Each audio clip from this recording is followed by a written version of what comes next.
start dropping a lot of gumballs everywhere and put a big dent in my fence. You should stay away from those tree ants. They are nasty. So don't. Yeah, stay away well, from that's them. that's not good. Yeah, we are not professionals. Well, at least you Well, didn't get it. you need some ranger skills to battle those tree ants. So that, yeah. Just need more constitution points. Hey, it could be worse. I mean, I'm limping all over the place. I got a Baker system underneath my one kneecap I'm working on. Uh-oh. Yeah. Age, wear and tear. What can I say? Yeah.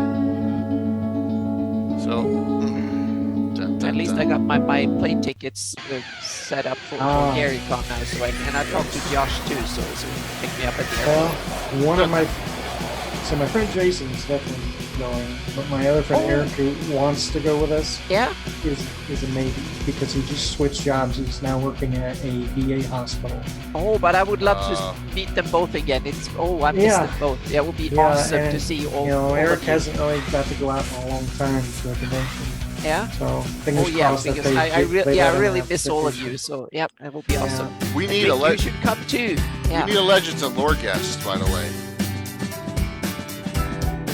We don't need one, but we can definitely get some. We gotta get Gary. What if we? Gary's not coming. We need to drag him over here. I was gonna suggest we do it Price is Right style. Come on! Oh, someone who is in the audience, just pull them out. Just get people raise their hands, pick out 5 people, ask them trivia questions. Volunteer, any volunteer, and then you just wow. And they come on. Yeah. We could do that. What's up, Tim? Ever mysterious? Staying out of trouble? What's up, Patrick? Dinar, good to see you all. Cool. Things are rocking and rolling here. This is technically this is a 2-stream week here because Gavin just pushed to Monday next week because of the Super Bowl. So. Yeah. You haven't had these few streams in forever. So. Yeah, well, yes and no. I mean, I still count that as this week, but next week's going to be crazy, as we all know, with a fundraiser. So yeah, it'll be good though. It'll be a good time. But this will be a very interesting discussion tonight, as Rick gave me a lot of goodies. That's awesome. Yeah. And you have such of a distinguished career back in time, and done so many good stuff. So much stuff. Yeah, so we're gonna dissect every little thing you did ever. I'm just kidding. Yep. Now you're responsible for. We wouldn't want to do that. And thank you for putting up my map in the background. That's awesome. Yeah. Oh yeah, I told you that was the one I ordered. I actually sent you the message about it. Yeah, it looks great. Yep, I thought that'd be great for a background. I'm like, perfect background. There we go. Yep. Definitely.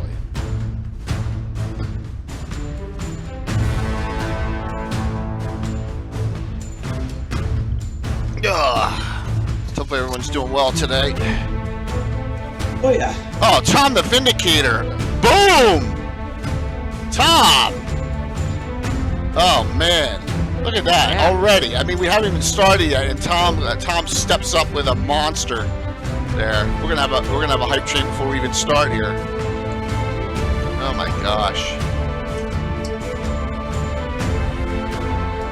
Someone throw up 100 and I will get that rock into a hype train, because I know someone who has to renew their. I know someone has a renewal on a coming up too. We'll pop it up, get a level 3, and I got an extra giveaway tonight, so that's a good thing. And we're early. I mean, we only got 22 people on. Tom, that was really kind of you. Oh, there it is. How much time we got? I'm gonna let it tick down a little bit. I'll let it tick down a little bit here, because it's 12 minutes before we're even live. What's up, Mike? I'll let that tick down to like 230, 220, I don't know. Thank you, Probably gonna see Patrick. some new people tonight too, because I sent some links to some of my friends and people who have gamed with me. That's cool, and probably That's great. I bet you 2 of them. I had 2 late follows. I bet you one of the 2 of them, Ixon Bloom or Gillum 50. You know either of those? I know both of them. See, there you go. Perfect. Ink and Bloom is my girlfriend. Oh, well, I appreciate that. See, the wonders of technology. Yep. And Gillum is actually one of my coworkers. Awesome. Well, great to hear. And to have them welcome to the community. Caesar. Oh, Caesar did it. Boom. Here we go. Hype Yeah. train incoming. 11 minutes before we go live. That's crazy. It's probably at level 3 already. Yep, there. That'll be easy to get to. So, lots of great stuff. Todd Stashwick confirmed 100% for me for March 5th. So, you should have a VIP badge anyway. Let me see if I can do that right now. Oh man, Patrick. This is all up. Let's see if I can do that. As we go to the Troller Games ad. Go on to another screen. Go to community. I'm talking out so loud. Everyone's sorry. Yes.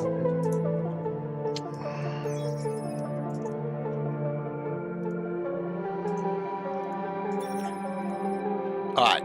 Now, next time you type in, you should have a pink diamond there. Vancouver by night, what's up? Hopefully, Loganus Gride, if you're one and the same, still waiting to see if you can get that late night, Friday, Saturday night stream going.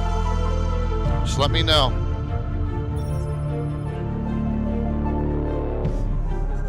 Oh, 43 months. Rocinante, 19. We Oh might my see God. somebody interesting tonight, Mike, on chat. Is that? Okay. Death Hand. Oh, did I miss this? Dark Posey is a new name too. Death Hand is Randy Patton. Cool. Used to be on the Cannon Fire admins. Well, that's good to with see, myself. because I know that'll make Gary very happy too, right? And a lot of the crew, because I would love to see them come back and get really hardcore involved in what's going on. It would be great because there's some really fantastic things going on. Tom! Let's get ready to fumble with the sunglasses on. Can it get any better than that? Tom's head. Oh, by the way, I changed the tuna fish one. Taryn did a real tuna fish one with a fish head sticking out. There, so we have our new tuna fish emote finalized.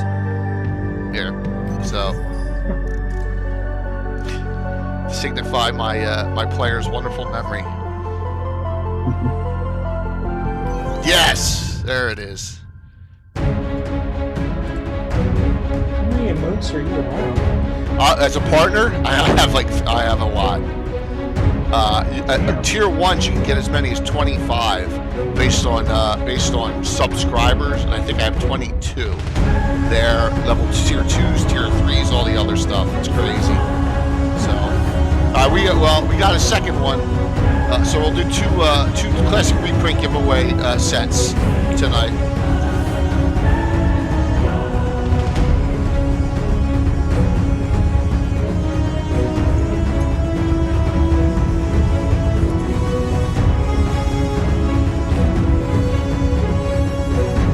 There's another one. Yeah, Tim Enoch Pratt just recently won. Yeah. Up to level 4. Glad to see everyone's doing well as we start this week off. There, 2000 Caesar put the battle ticket modes up.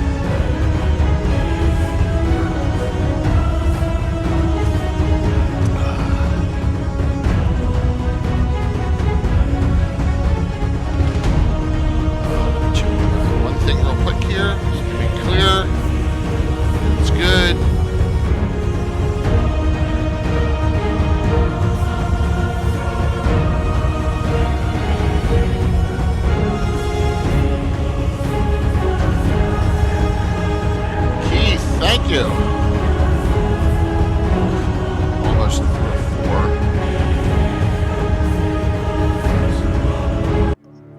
tonight, we will welcome a distinguished guest to the community for the boys. All right, so all right, Patrick, I got it for the boys. So when I watch season 3 of The Boys, I get to get them to Homelander. I got it. Just kidding. We get to talk about the many accomplishments of you may know him as Duicarthan. Did I say that right? It's Duicarthan. Duicarthan? Yeah. South Jersey accent. I can get away with anything, right, Mike and Anna? Yep. I'm outside Philly. I can talk now. like this. Yes. Yep. So Rick Miller. So legendary. Yeah. Some great stuff. And Blue Box coming in with a raid right now too. What timing! Yep. Right in the middle of a level 5 hype train. Awesome. Great to see you, John and crew. And let's kick this off because you're all coming in. We're 5 minutes early. Who cares, right?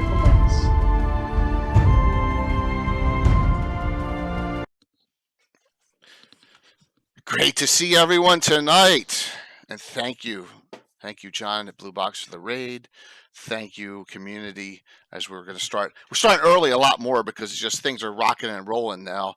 I'm Jay Killer Kazamba. With me always are my partners in crime on Legends and Lore, the great Anna Meyer, and the legendary Greyhawk, Mike Bridges. Hello. And tonight, let's welcome, first time ever on a show on this channel. Or have you ever done a stream before, Rick? Not in a very long time. Not in a very long time. So, I can't even pronounce it. I'm going to pronounce it wrong again. Duicarthan, Rick Miller. There you go. Woo. Rick, welcome. Hey, Rick.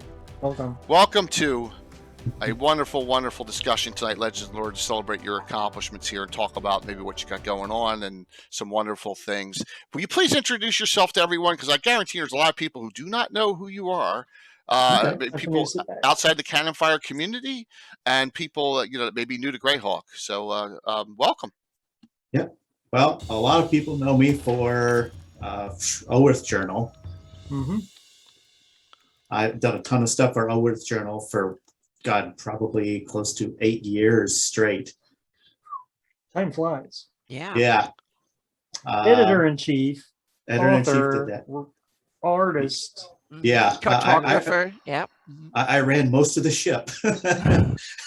From what years? From what years do people know? Just reference-wise, it was. I know. I could probably say Owerth Journal 17 to 28. Okay.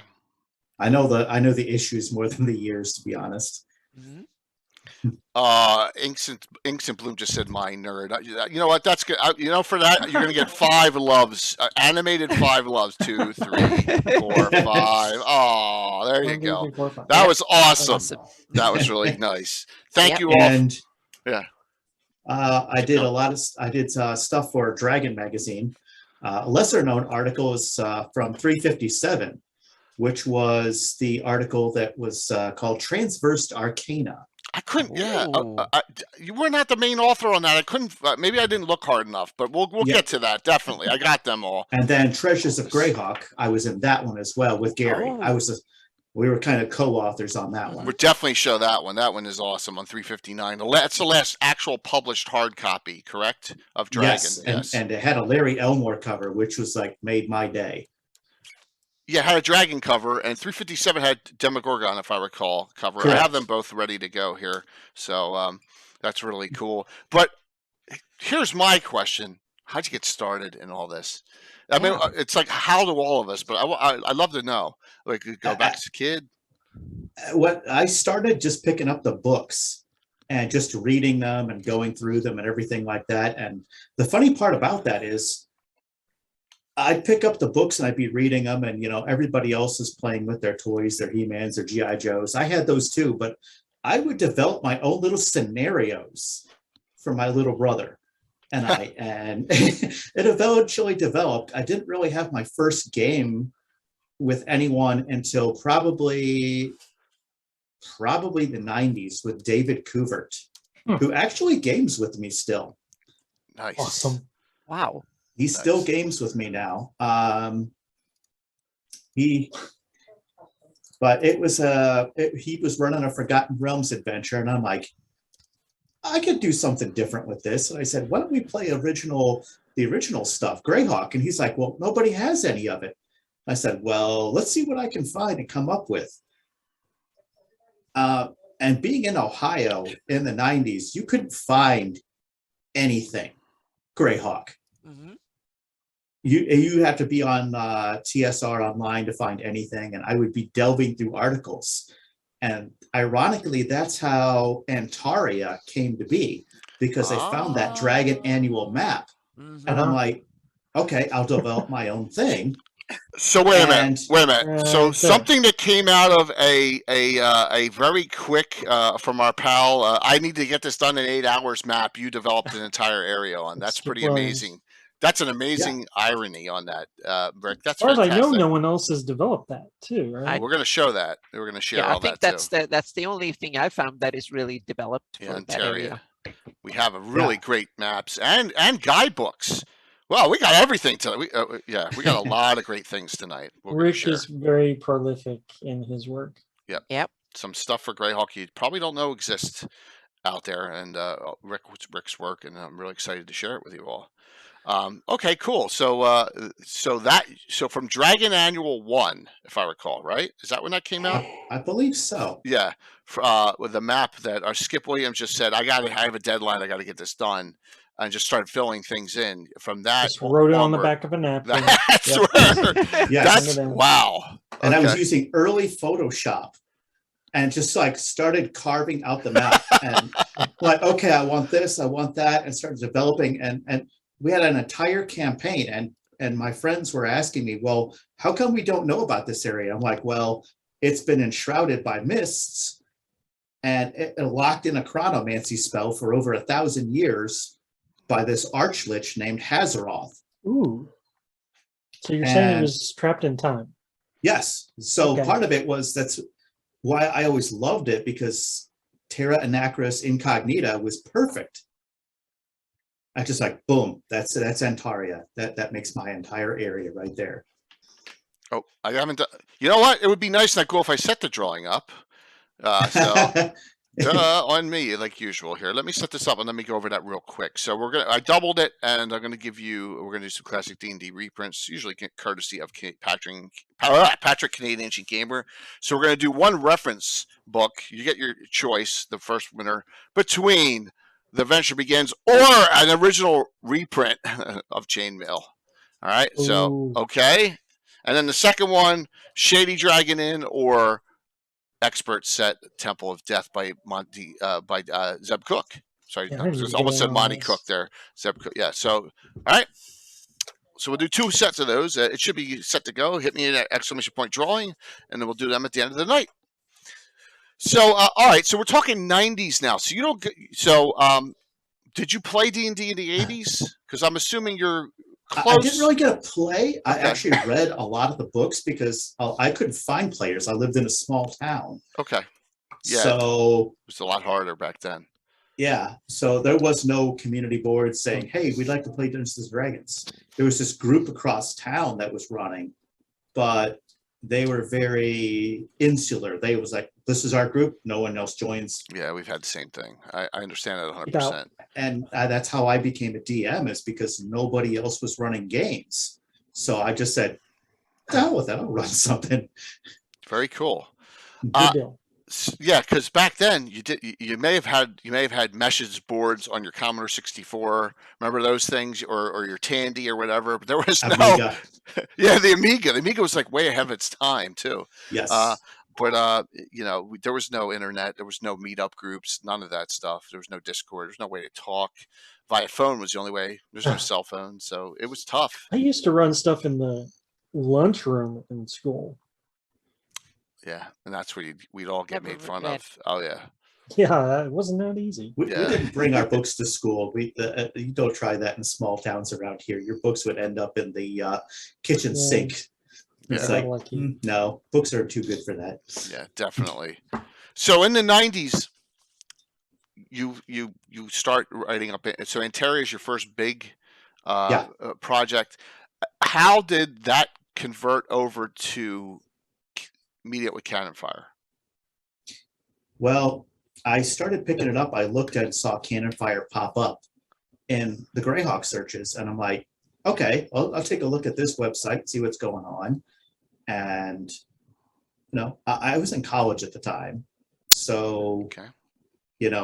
I really didn't have a lot of time or anything like that to get to anything. So I write a little bit here, write a little bit there, keep notes here. And the funny part about the Lost Continent is all those notes had to be recovered about 5 times from different hard drive losses. So Lost Continent It literally is got a lost. literal thing. Wow. Yep.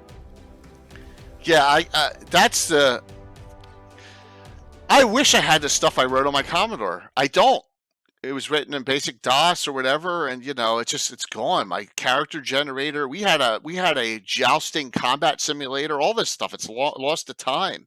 So I can understand where and then you had to convert it over to whatever system is using, and yeah, just what a shame.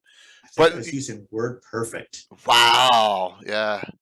So that should tell you something right there. And WordPerfect used to crash constantly. Yeah. What was its Excel? It was Quattro Pro, right? Was the equivalent for that same Something company? like that, Yeah. Wow. So, yeah, it was just a simulator. It would just simulate based on their stats who would win the fights and all. We had all sorts of neat stuff back then. It's long gone. So, all right. So you hopped in. What year was this roughly? What Cannon Fire was in its infancy or heyday? Mid 90s? I'd say when I really got things really rolling towards the end, 97 was the first year that Antaria started hitting the internet. Okay. And it was off of an old GeoCities account that I used to run it off of. Okay. Wow. Yeah. Webbring. Yeah, that's what I was just going to say. A lot of those web rings were GeoCities. Yeah, I was part of the I was part of the web ring. What was your site name? It was originally Duicarthan.geo is what it came originally be, but originally it was just Duicarthan. Because I remember the woman's from Hawaii that held the heraldry. I remember her. Kakumi. I remember her. I remember Hooties. He had a big site, and then of course Malden. Hooties. Remember Hooties? Hooties was great. It had links everywhere. Yep. A lot of them did. Council of Greyhawk. Council of Greyhawk was another one. Yeah. Wasn't Gnome? Wasn't there one called Gnome? Those were the day. How long have we been on there, Orcus? Andy? About 7 to 10 minutes. We came on like a couple minutes early, so you didn't miss anything that much. We're still in the 90s, so you're good. Yeah. So very cool. A GeoCities site there and the web ring. Web ring for Greyhawk had as many as 20 at one point, if I recall, back in those days. Towards 98, I think it was up to about 30 something. Wow. Yep. Yeah. Because Greyhawk 98 came out and started bringing a whole lot more people out. Yeah, it was a great time then, and then the end of the 2nd edition era. Yeah. Right, pre-Living Greyhawk, it was a fun time, and so I'm assuming that you, Mike, started interacting with Eric Mona and Gary and Sean Reynolds and everyone else who was on the Grey Chat right at the time, which was on AOL. Was it AOL at the time? Well, originally AOL, we had some stuff, but Cannon Fire was after the AOL days. Okay, Cannon Fire was after AOL. Okay. The Grey Chats are IRC. It was IRC. Yep. Okay. That was Bynum that ran that for so long. How did the changeover go? You started doing work with Gary and started doing work with Earth Journal. I mean, because you weren't the original publisher, so something had to have happened to say, "Hey, I want to do this." I was looking through things, and I'd been submitting articles to Dragon for probably about 5 years straight with not a single take. They're like, "Oh, it's Greyhawk. We don't want it." So that's so good that you didn't give up. You kept at it. Yep. Yeah, I was stubborn. I think was probably the best way of putting it. Anna, Mike, you both ask the next question because I forgot to change the title. There, I knew I forgot something. Did I say something? Yep. All right. So But I would just start and just grab a hold and started putting stuff up myself. Mm-hmm. I did a lot of self-publishing. Antaria was up on my site for so long. I actually even had conversions for Fred Saberhagen's work, like the Book of Swords stuff. I transferred them over into D&D stats because my players wanted that. They're like, hey, this book's really cool. Can you transfer this into our system? And I'm like, sure.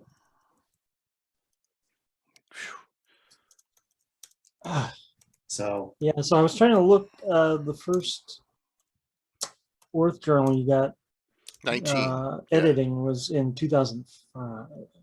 Okay, so there is a little bit of a gap there. And had you contributed to Orth journal before you were an editor? I had not yet. Okay. Wow, you start from the top. Yeah. Right. I put a couple of ideas out there, but like I said, nobody was really grabbing a hold of them. Who was the previous editor? Was it Eric?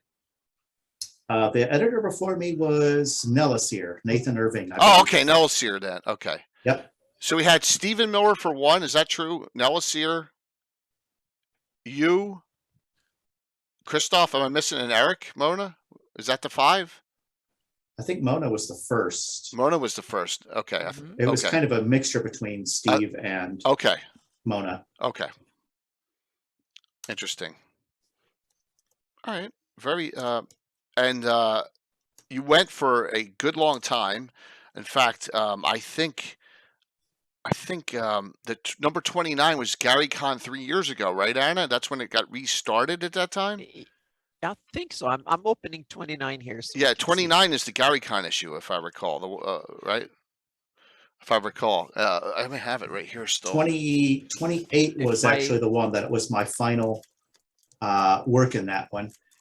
And the irony about that is I had stopped doing it because essentially at the time I was doing everything. Yeah. I mean, the art, the articles, there wasn't a lot of contributions whatsoever. That's a shame because, well, it's back now, but it's a shame that had happened. I can't find my Gary Con. It's here somewhere. I'm just waiting for my crappy Adobe. Bigger surge of people writing stuff in the 2nd edition era, or maybe it's my imagination.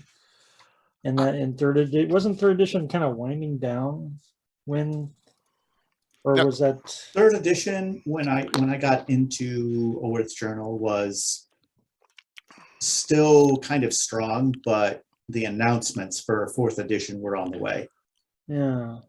So let me do this. Let me do this because I can bring up a lot of stuff here. So let me pop up. We're going to be doing this a lot because I'm going to be sharing with you all some great stuff tonight. So we're going to be hitting this screen many times. So with the Earth Journal,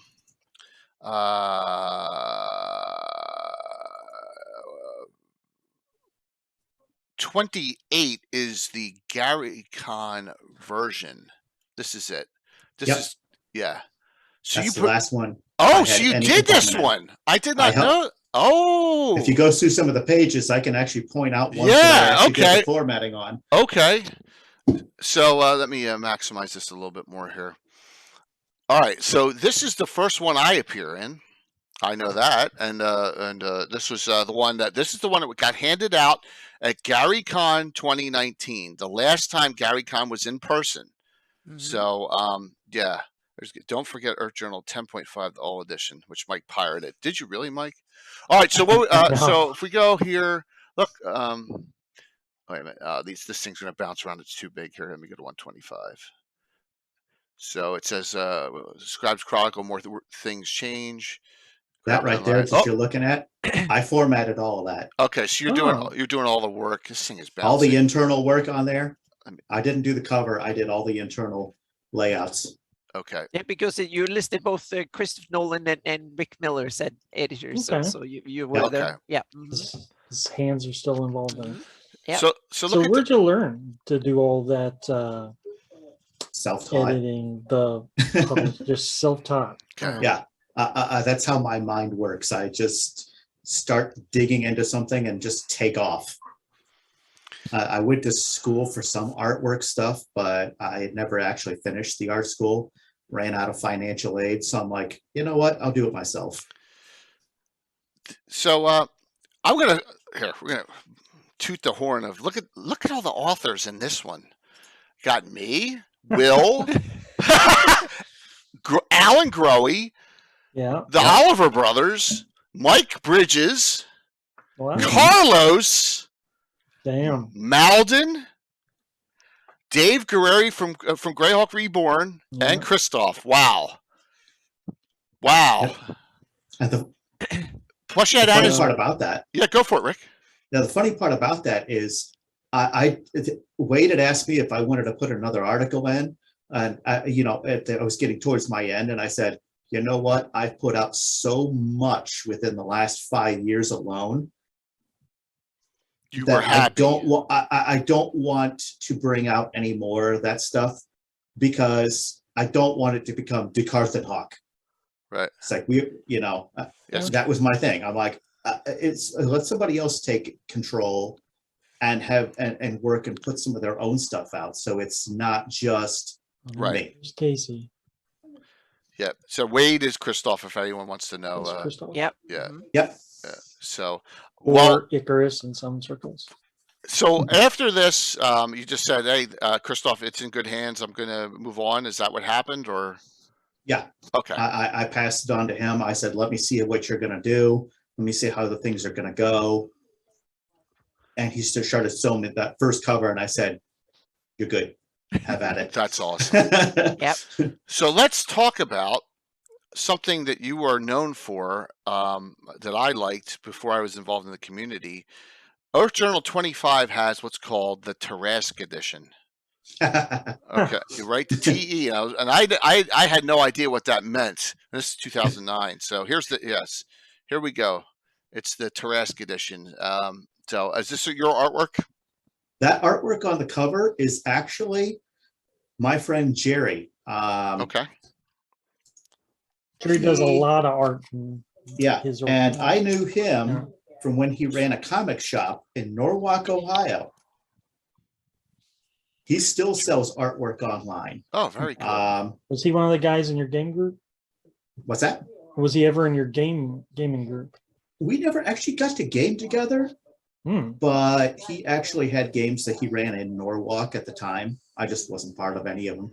But he used to run a comic shop. That's where I met him, over in Norwalk, Ohio. And we just latched on, and we're all part of a larger group. David Covert, Jerry Miner, who goes by Gerantino now, and it just took off. So is Sebrian been on our Discord at all? Brian McRae? He said he's assistant editor in chief once in a blue moon. You mean, has he been on has he been involved chats for the streams? Yeah, the chats. I can't really recall. Don't think so, but yeah. So look at these contributing authors. You got Mike again. Mike's everywhere. Creighton Broadhurst. Wow. Gary. That's huge. Nathan Irving. Mike Johnson. Paul Luby. Wow. Woo. Yeah, Rick, I miss him. And Trevor Watson. Wow, that's fantastic for this one. And look, Brian Blumklotz is contributing with artwork at this point, which is nice. So is Christoph at this point. This is is that a There's picture? an old picture right there. That is awesome, man. Gen Con 99. That is Gary Gygax, my friend Aaron, who goes by Kale as a nickname. He's actually one of my coworkers now too. He's in the background. But that was the year that I showed up to Gen Con. I was talking to Gary probably for about 5 hours straight. Wow. What? That's cool. And he said, "Where were you in 1978?" And I said, "I was 2."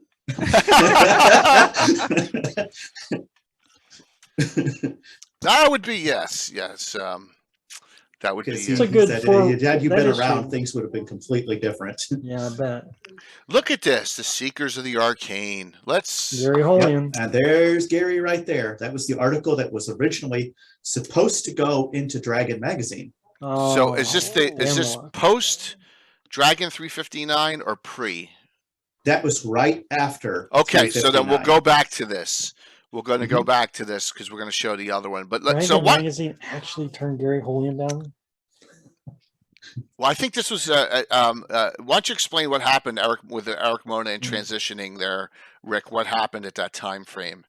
Why this went to our journal? It went to Ower's journal because Gary and I had been tossing the idea around for about 2 years straight, developing it here and there, trying to get wherever we could with it. And that point, Eric announced to us, he did, most everybody didn't even know yet that Dragon and Dungeon were done for. Right. We knew months and months in advance and just couldn't say anything. And all of a sudden, boom, our article that we've been planning for 2 years went down in flames. And they said, okay, do you have anything smaller that you guys can do? At which point, Gary said, why don't we do the Company of Seven instead and just do magic items on them? And granted, I had so much experience from converting magic items, it was no problem for me. I could write up some of the story, and writing the crunch for the actual items was, easy. So give me 1 second here. We're starting at the end here with we'll go back to a lot of other things. We're gonna bounce around a lot as the discussion goes. Yeah. Here's the Larry Elmore cover from Dragon. Man. Yeah, and this is September 2007. So this is the last published in hard copy Dragon that existed. All right, and then we got to go, I think, to page 70 if I recall correctly. 2 of them. I have one that I read and one that is still in plastic wrapping. So that's one of the few things I actually have in. Here we go. Yep. So here it is, Treasures of Greyhawk, Magic of the Company of Seven by Gary Hooley and Rick Miller.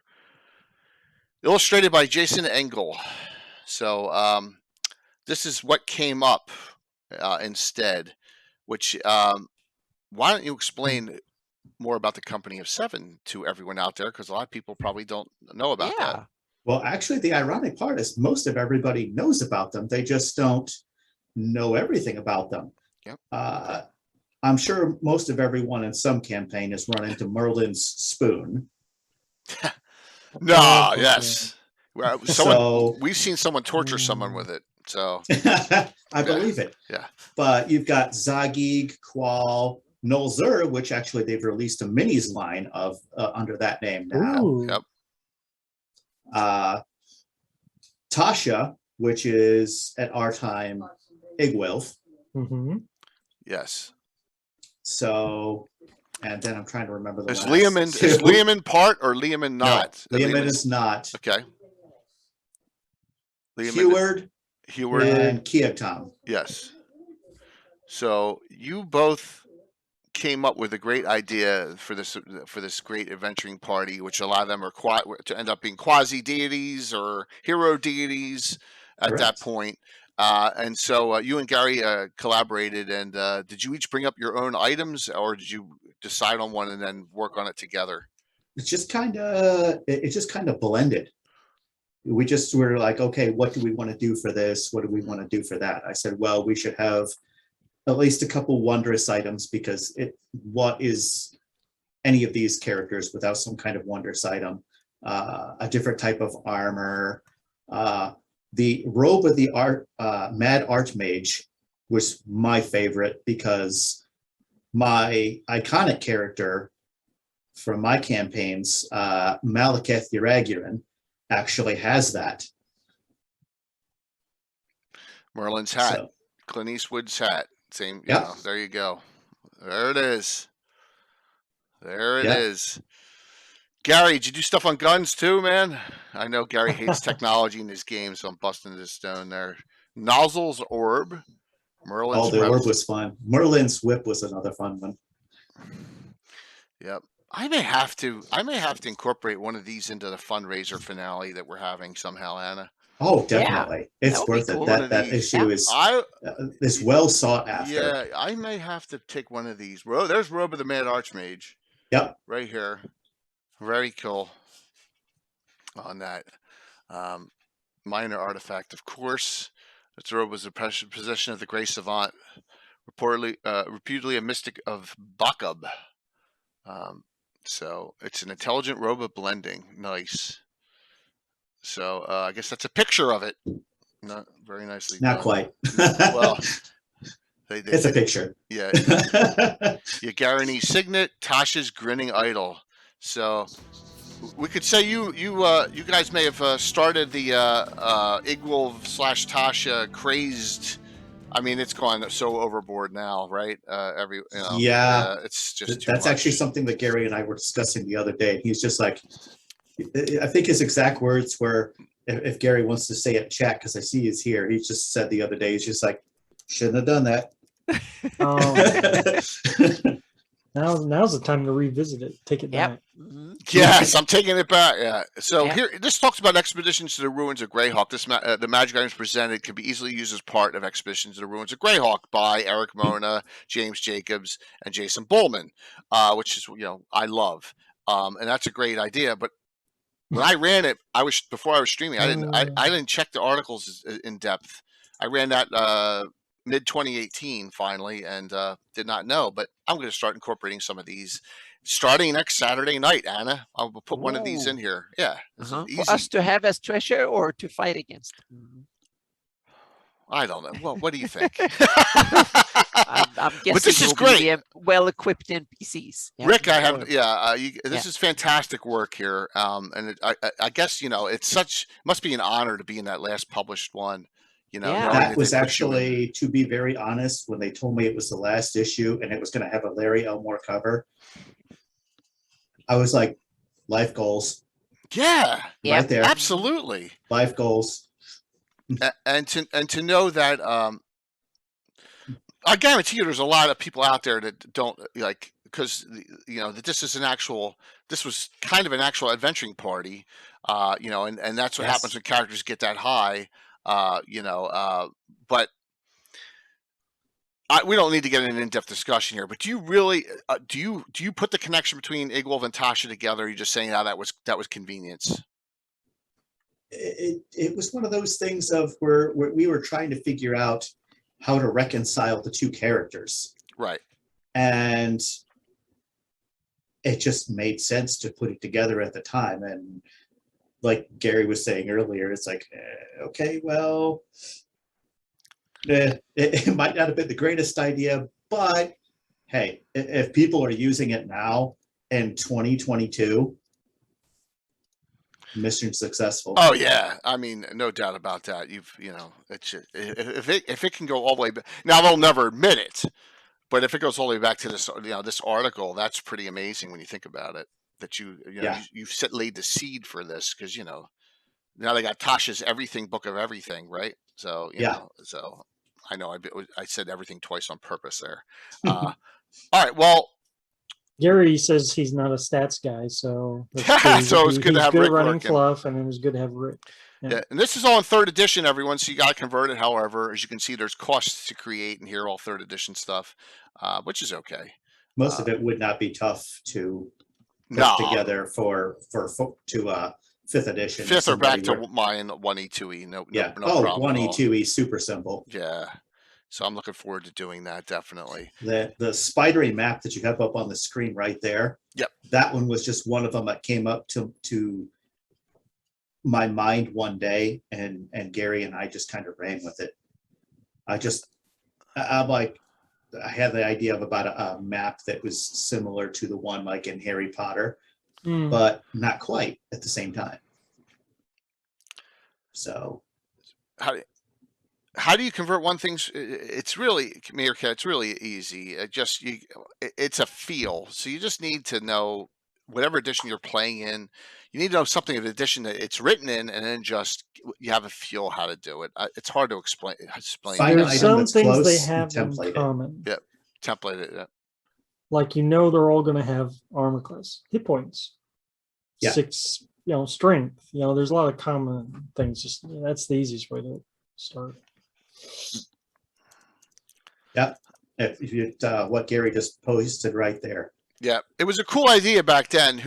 And just like everything else, cool ideas get blown way out of proportion a lot of times. Like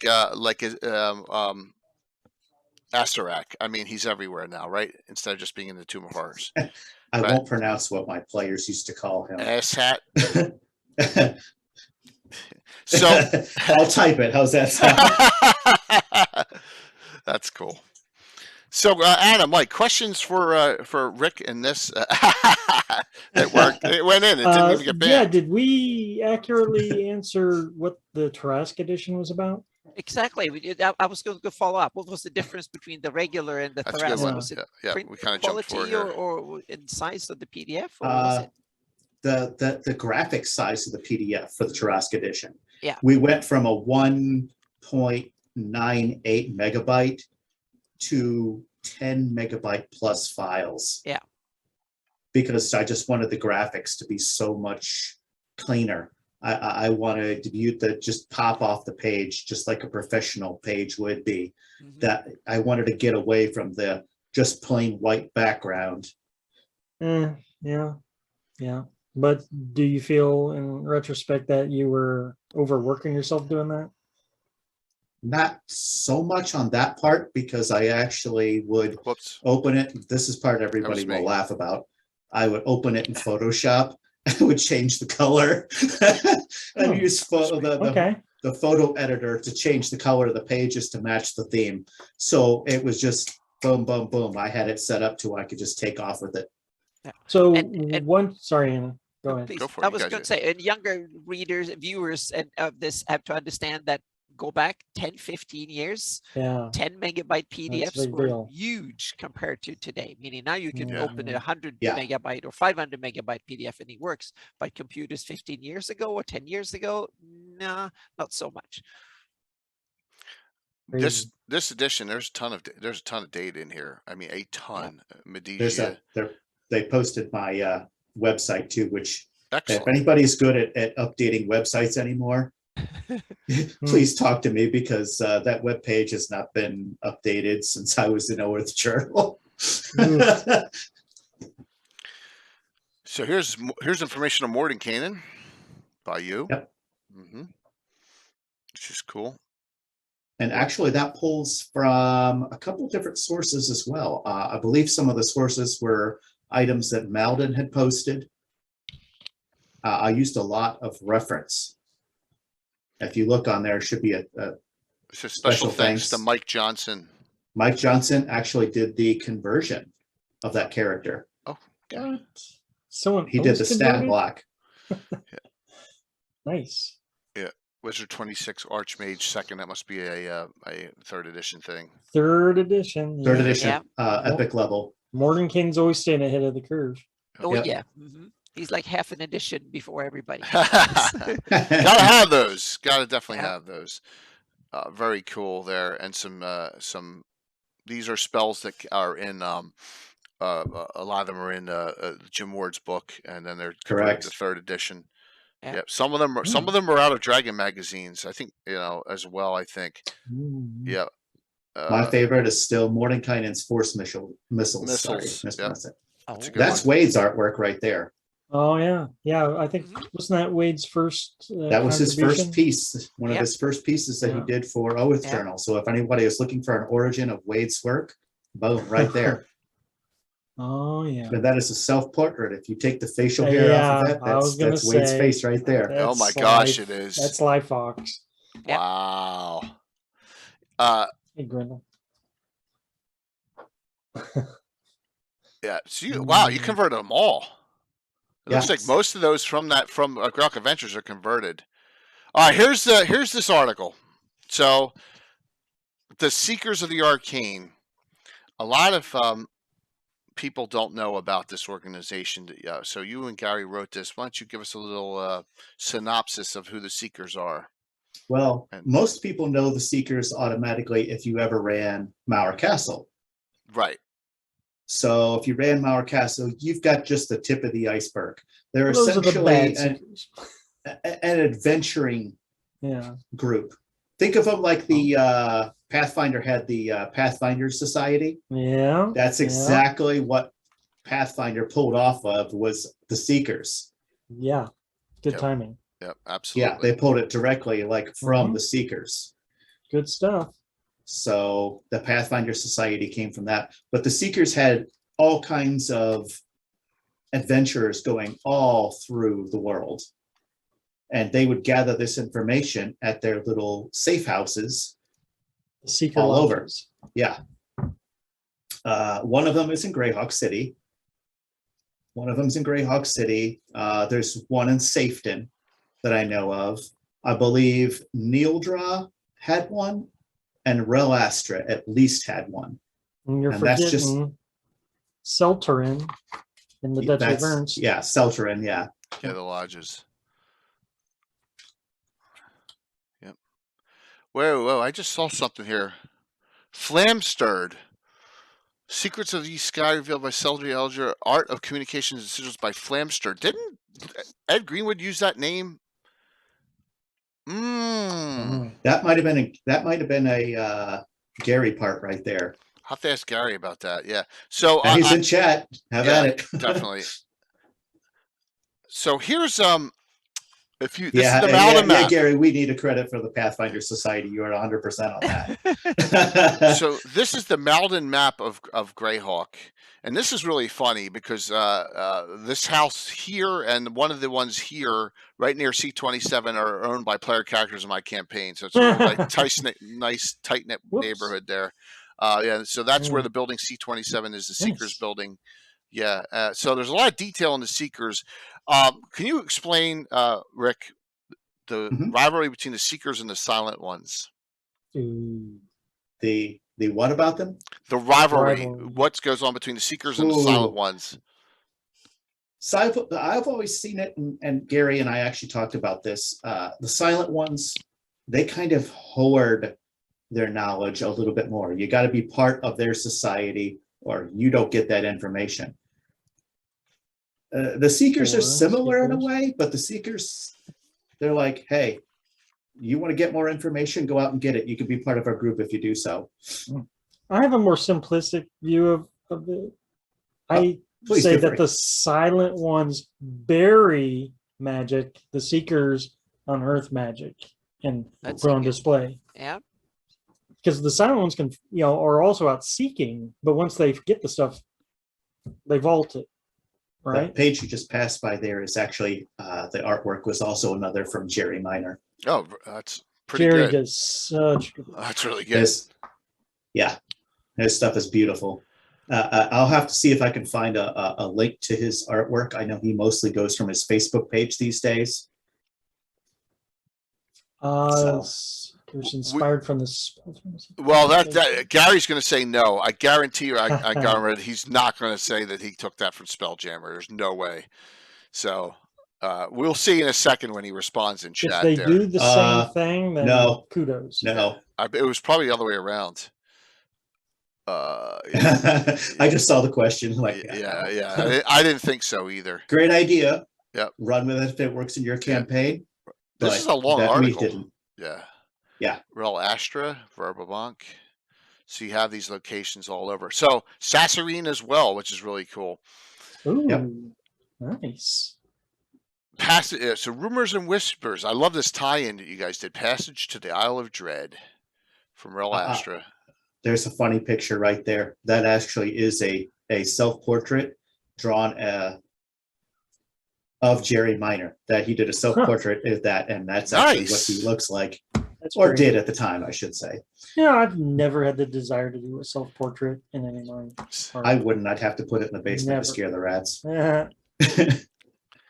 So that's a cool connection you put in there. The Mad Baron. Yeah. So there you go. Oh, look at that. Return to the Temple. Who wrote that? Who wrote that? I wonder who. Oh, you did. Wow. Return to the Forgotten Temple of Thursdan. So if you've run that, WG2, is it? I always forget which one it is. It's a weird. There's a funny part about that is there's an unpublished full adventure of Return to the Forgotten Temple of Thursdan that I actually have on my computer. And another adventure that goes right after it. I was in the process of working on an adventure path. That's something that can come out to the community somehow? I'd have to put it up for free, but it's 3rd edition right now. I don't think anyone would care. I could convert that back easily. Well, whatever edition it is, please. Yeah. But yeah, it's out there. It's a pretty big file. So by today's standards, we can digest it. Yeah. All right, Rick. This is for 11th level. I may have to run this live. Ooh. Oh, it's a fun one. Arakocra though. No, flying. No! Flying and stuff. You have to hang miniatures from the ceiling and dangle them around. And... I got the tiered stuff courtesy of Casey. I mean, but look, that's the map again. That map in the Thursdan and all over the place. That is taking from the original map in the adventure, taking it, doing a screenshot, and then dropping over Photoshop and actually designing everything on top of it. That's dedication. Yeah, it's really cool. Yeah, nice. The Valley of the Lamia is in here again. There's a lot of stuff that's probably in here that's previously, but you've updated it. Yes. Right, the locations. Nice. So I'm assuming this goes to the end. That's actually my artwork from years ago. Next issue, return. Yes. Okay, so this was the tidbit of it, the travel. That was just to get aha! Look at that, Tyranny the Merciless too, which was a very big. This is the Rick issue. Yeah, it really was. Look, and Mike Bridges. What? Wow. So, how much does this tie into Return of the Eight? Not a whole lot, to be very honest. Okay. It gives just a little bit of it, but it's more of a history of Turney and where he came from, and more. I tried to make it to where it made sense because they had changed him into a Nalfashni demon at that time, and I'm like, yeah, he comes. I was doing the conversion of it for 3rd edition at the time, and I'm like, there's no way in hell that any player is going to be able to fight this. It's a challenge rating 35. So I'm like, okay, maybe he could just change forms into the form of a Nalfashni. So similar to like a shape change, but into a demon form. He's 24th level. That's what I've said. If I change it to challenge rating 24 rather than a 35, so that keeps it a little bit more viable. 24 is, it's higher level, but 18th level party could probably take it.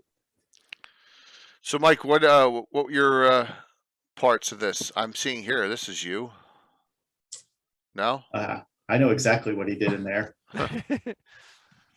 I could type it out. Look at that. There's an ad for cannonfire.com right here, too. Now we're going way back. What issue is this? I did those ads. This is 25, I think. This is 25. This is Earth Mike Journal. will see that and he'll like, oh, that's Yep. So very cool. So Nathan Irving Deity's alone in a car. Very nice. So this is just going back for all of you. These are all free. I mean, they're available on Greyhawk Online. You can just download them. And lots of great data resources. For you to I'm utilize. frequently credited as the Old Master in Rick's issues. Oh yes, and even in Veil of the Mage, you had credit in Veil of the Mage because you actually developed some stuff for that, and I made sure to include that as well. Well, let's go to something here. That's where we need. We're going backwards. Rick Hawk is Veil of the Mage. Here we go. What is this? That would be the new cover for the Veil of the Mage, which is not out yet. This is not. So this is like new data for anyone, right? So, but there's a lot of old information that is included in there, but an entirely new look. Okay. So because people couldn't, you can't find it so much online. It's becoming tougher to find that Veil of the Mage Gazetteer. It was in Oath Journal, but I'm trying to add a lot more to it now. So do I need to destroy this after this episode on my machine? Or no. Just not telling? I'm just kidding. So, that is awesome that we actually that this has got some really cool new data. Yep, that page is the blank for the credits page. Yep. And there, right there, is the first major page right there. So you're like getting that some shield. Yep. Wonder where that shield came from.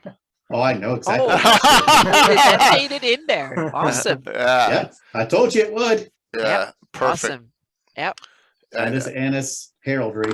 Janet, that was the first one I did in the new format, so to speak. I did 2 test shields, and 10 was one of them. So yeah. Oh wow, That's cool. Did not know Awesome. that. Yep. That's pretty neat. Yep. Very, very cool. So you have a lot of information on the Veil of the Mage here. You have a timeline. Yep. So which there's definitely pieces of the timeline from Mike's work. Nice. So give us your thoughts on the original publication Veil of the Mage and why you went to the. I'm trying to lay the groundwork here. I can say it. I can say it in one simple thing. Jason. Yes, Jason instead of Jaren, right? Yeah, they tried to change the name. They tried to make it into a semi-tropical area. There was just a lot of mistakes, and none of the pieces went together right. The necromancers were a decent idea for maybe an adventure hook, right? But just having Nero Darkspring actually turn around and betray them all to the black one, just to become the next leader of the area, because at the time now, Geraint Cormia is so old, he's become a shade now, which is not really a form of undead. He's just infused with a shadow form. Yeah. He spends a lot of his time on the plane of shadow now. But that adventure never really brought that together. Little G of. That's funny. Got your talents here. How many of these are from the original publication? How many are your own? 50-50? I changed some of the stuff up a little bit. Little Jeff was actually in the main publication. Most of the recognized Thorpes. They never put the Exalted Citadel in there. I put that in there so that it would be posted. So there would be something in there. And I actually made sure that the old Citadel, the Dwarven Citadel, went to Niero. So you actually have Nehru Darkspring here. Correct. Yep. Okay. So you were making the assumption of what from that adventure? That adventures don't come in and obliterate them all, or they're not going to obliterate everything going into there. That area is just there's just too much power into that area, and you've got to consider that the Valley Elves would have turned most parties into a pincushion. Sure, it's good. Yeah, because they would. Yeah, you shouldn't be wandering through there. So, did you make him a shade, or is that somewhere else published, or is that your idea, which I like a lot? He was originally researching the shadow stuff. I think that was his goal. Into the Greyhawk Adventures hardcover, even back in there. Okay. He was originally researching it. It like came out more Wizards. So. Yeah. And when Wizards released the actual stats for a shade, I'm like, we're doing it. I was actually, I like that, because all Wizards end up liches in Greyhawk, but not a lot him. of them, yeah. Yeah. And having him as a shade is just perfect. He's not a lich. He's not some old spinach chin. He's just his own thing.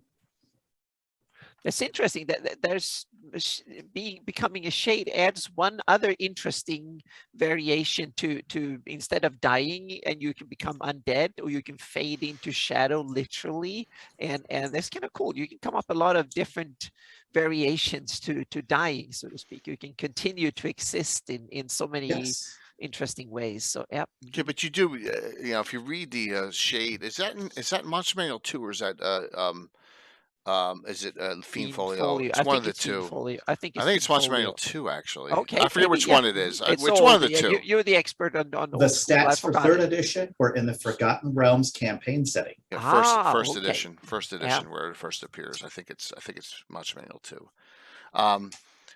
But so it says that when there's different techniques for becoming a shade, and they become sour, dour, sullen. They're just saying they can't be good alignment anymore. There's all that because it's infusing with shadow stuff. Now I turned one character unwillingly into a shade. He didn't realize he was performing the ceremony on himself. character I needed to do. But I don't know if anyone else has ever used a shade besides Rick, which is cool. Shade is no. So a shade's not undead. A shade is let me outsider. See. And now, yeah, let me see if I can. We'll spend the second here. Let me go to my first edition folder, and let me see if I can find this real quick, and I'll show you. But just for questioning, I'm almost positive it's MM2. And that's one of the things I really like from the third edition here, how you classify monsters into outsiders and element, the different. Yeah, that resonated with me. But I think I'm going to retrofit back in my 5e games with that. There we go. Monster Manual 2. There you go. Yep. So there you go. That's the shade. So in original, back in the first edition days, it says any human or demi-human of the formulas we discover can become a shade. So all races, from then have forsaken goodness for the dark lure shadow stuff. So that's interesting. So Valley Elves are in that book too. So yep, Valley Elves are in this book too. Yep, definitely. So and then they get ability score changes based on light. So and they get special abilities. So it's a big thing. It's almost like a template. Correct. yeah. So it increases their power, but they're simple light. If you know you're going up against a shade, come with a lot of continual light spells. So there you go.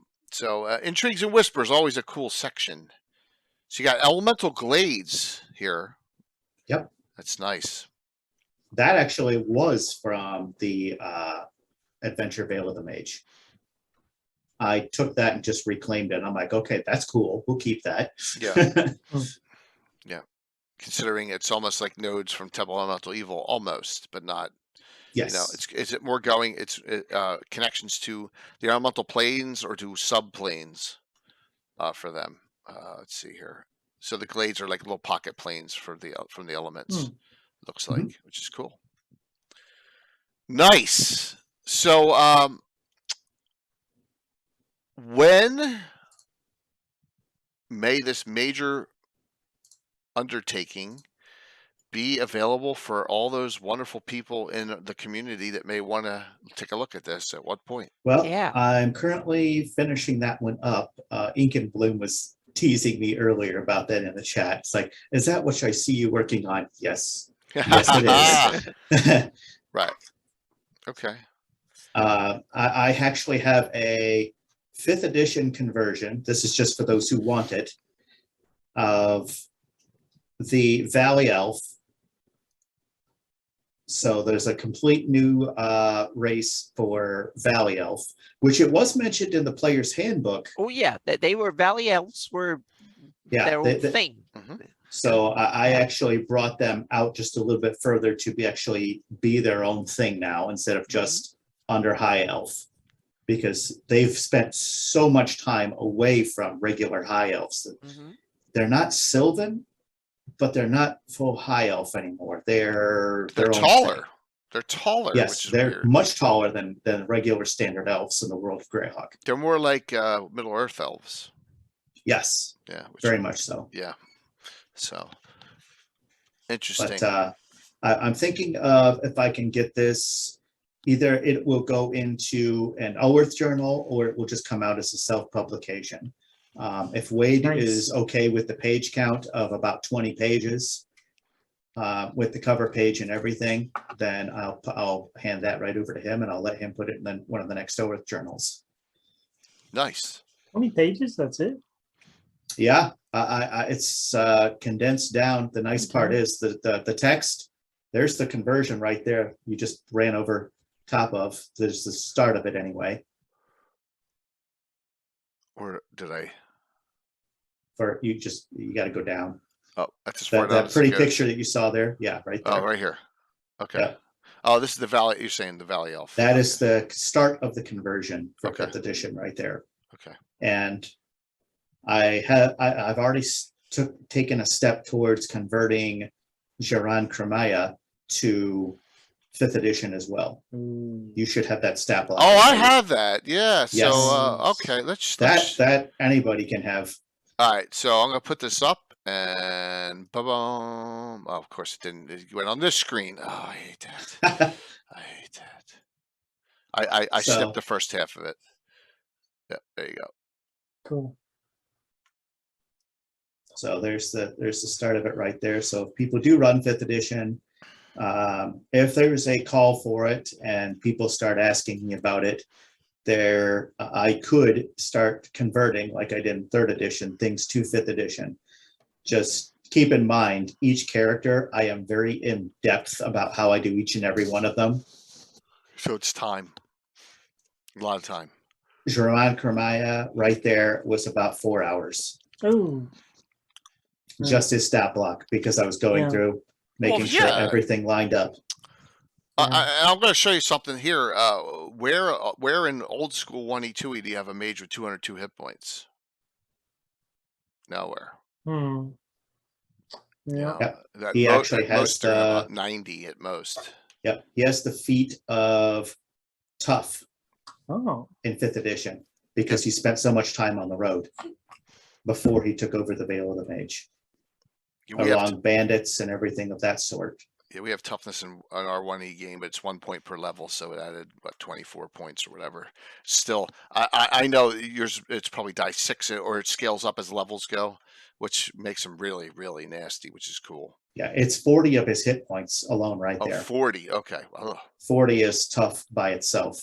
80 is from the Constitution. So if you see 20d6 plus 120, 80 of it is from Constitution.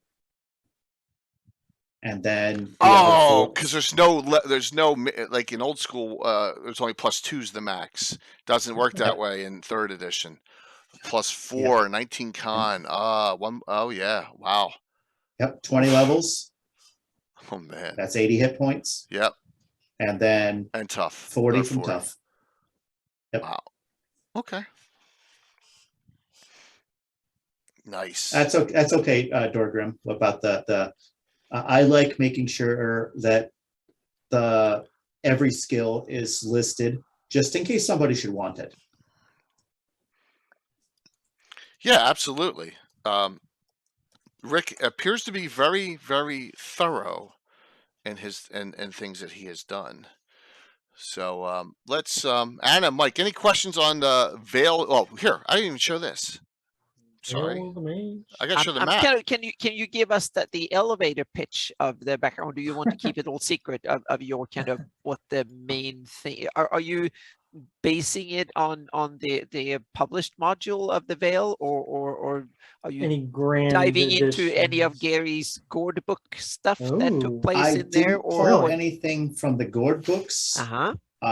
Because they diverge.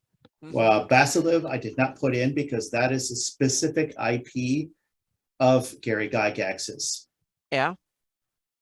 So I tried to stay basically with just the TSR standard core lore of that area. Okay. So if people were just using that, they would be fine. If people want to change things up and put Basiliv as their demiurge, all means, have at it. I just didn't put it in because it didn't stick with the current canon, and I wanted to stay as much with the canon as I could, and just clean up just what I had to. So here's a map of the Veil, and you can see all the new locations or some. I like that shield. That's kind of cool. The way it's split. Yeah, I was actually wondering, Anna, if you wanted to put that black border on the top of yours. I was thinking, where did you get it from, so to speak? Because the Veil of the Mage have their from the box set, the original stuff. That might have come from either Living Greyhawk Gazetteer, or something similar along the Living Greyhawk line. I remember. Oh, okay, yeah, because I haven't seen that before. I missed it, so I should have seen it, but. Malden? Does Malden have it? I don't know if Malden did any stuff on Veil of the Mage. I'm just guessing. But it's so cool. Malden did do a whole lot on Veil so of the now Mage. I'm curious because I always want to are there different time frames or what is the? Because the original the original one right there is actually posted up on in the far right corner, the fireball with the black. Yeah, right there. that's was the the one original. from the box set of '83. It was in Correct. among the original Greyhawk heraldry. So that's why I'm kind of curious where this one fits in, the new one, so to speak, where it fits in the picture here. So Cathay just said there's a path to an ancient dwarven kingdom in the valley. Is that from the Gord books? I think so. Yeah. So if it's a divergence off of that, Cathay, Rick may not have done that. Yeah, I pretty much stopped following all of the Gord-based materials. It's from Sea of Yep. Death, yeah. I right after Artifact of Evil. Okay. So Sea of Death was actually one of the books that was just Gary's stuff, and I love it. I just didn't want to confuse the canon, and then because if I put it in, then I'm digging into Gary's. But this is before he passed away. His IP. I didn't want to cause that type of trouble for him. He had already dealt with that once before. I'm not going to do that. Okay. Cool. I mean, you are thorough, man, and that's great. I mean, it's impressive, absolutely impressive, the amount of detail you have here. So, you're going to wait and see on the Earth Journal. If it goes in the Earth Journal, so be it. And if not, it may come out as a publication, right? If not, it might just pop directly off of my webpage. Okay. Which, like I said, I've really got to update that webpage, but I'm using old HTML, and right. That's what I know. I taught myself HTML, so I could develop a page from that. So I'm going to stay on this. Let's go to this. Yes. Dun, dun, dun. This the map that has seen a ton of mileage. Yes. Yeah. So this is based off of Dragon Annual. This is based off Skip's map of I'm putting this there, and then you ran with it. So give us some history, some background, and how much over time this was developed. Okay. Well, one of the I started developing that map shortly when I was in college. I would tinker with it here and there. I'd add little pieces here and there. Certain names I didn't like. Orkreich. Yeah. There's a lot of things to not like on the CA1 but map. I tried to create names that brought out what they needed to be. Celestial Kingdom of Shaofang. Oven Amber Forest. If you look, it's the one forest and that's the different color, has more autumn colors onto it. I tried to make the environment different. The Flanius was its own thing. Right. So anyone new, that's this area only, up here. This from half of Monoland, and this area is what's on the original map. Okay, that's it on both Darlene's and Anna's map. Now Anna has added Monoland, and you got Isle of Dread down added here. A large chunk to the west and the southwest from the Darlene map as right. well. Now, the latest version, but that's the original area. But on the global scale, my map is also just that little corner, so to speak. Yeah. So that's the world of Greyhawk so far. This is taken from one embryo of tiny little detail, and then there. I love this. You've taken that tiny little bit of information and ran with it. So go for it. Samala Coast, which was right past the Sea of Dust area. I took between what Eric Mona had written about that area, and if anybody remembers this name, Tal Maida. I remember that name. 90s to early 2000s. He did the Samala Coast. In there. This is old Earth Journal stuff. Yeah. So Fulton, the answer is yes and no. There was one black and white map of the whole area with nothing written on it, and then Dragon Annual 1 came out, and Skip Williams put all these names all over the map. Right, yeah, and there's that map, and then they poisoned the discussion of the planets. Right. So since. I'm guessing that this looks like Japan, so he just decided to call it Nippon. Am I correct there? That was already named. That was already named. Okay. That was already named. Still. Actually, you have the older version of the map up that I did. Oh, I had okay. Another version. Okay. That had much more detail on it. In fact, actually, most of it ripped is actually even detailed at that point. Oh, wow. Okay. I wonder why I have that. Interesting. Why I have that one. Let me take a look. No, that's the only folder I have. Yeah. Okay. So there was another file that came out later. Yeah, I did one. Yeah. But in 2018, I have one. Correct. That's the one. Okay. That you In sent fact, to me. there's a ton more detail in Antaria. Sorry, I don't. Yeah, well, I have that. I have that. So yeah, this is your main area that you've developed, right, Antaria? Yep, that one was my baby. Here we go. Here's the Antaria map. And anybody who wants to know, that was all done in Photoshop. So when Anna's telling you how many hours it takes you to do a map, she's not kidding. Yeah. Thank you. Thank you. Yeah, but it's cool. Yeah. Mm-hmm. How many layers do you have in here? Question. 120. That's all. At least. Yeah. And the text layers are really honestly what takes up the most. And then changing those text layers so that they're vector graphic. That's why I do that in Illustrator afterwards, because Illustrator is much better for the text part. Yeah. All right. I never got to use Illustrator a whole lot, so I learned how to do it in Photoshop, so that's what I used. Yep. Give us a little tour of some key places here that are cool and some backgrounds, if you would. Okay. Zoom in the map as much as you can here. So I can zoom in as far as you want. You just you let me know. Okay, let's go. You had it right down the center right there. Withered Imperium of Tenmez. Tenmez was essentially, if anybody remembers from 2nd edition, was a greater mummy. Okay. This guy's entire kingdom was based on undeath. That whole area up in there is all, for the most part, wasteland. All the forests are corrupted.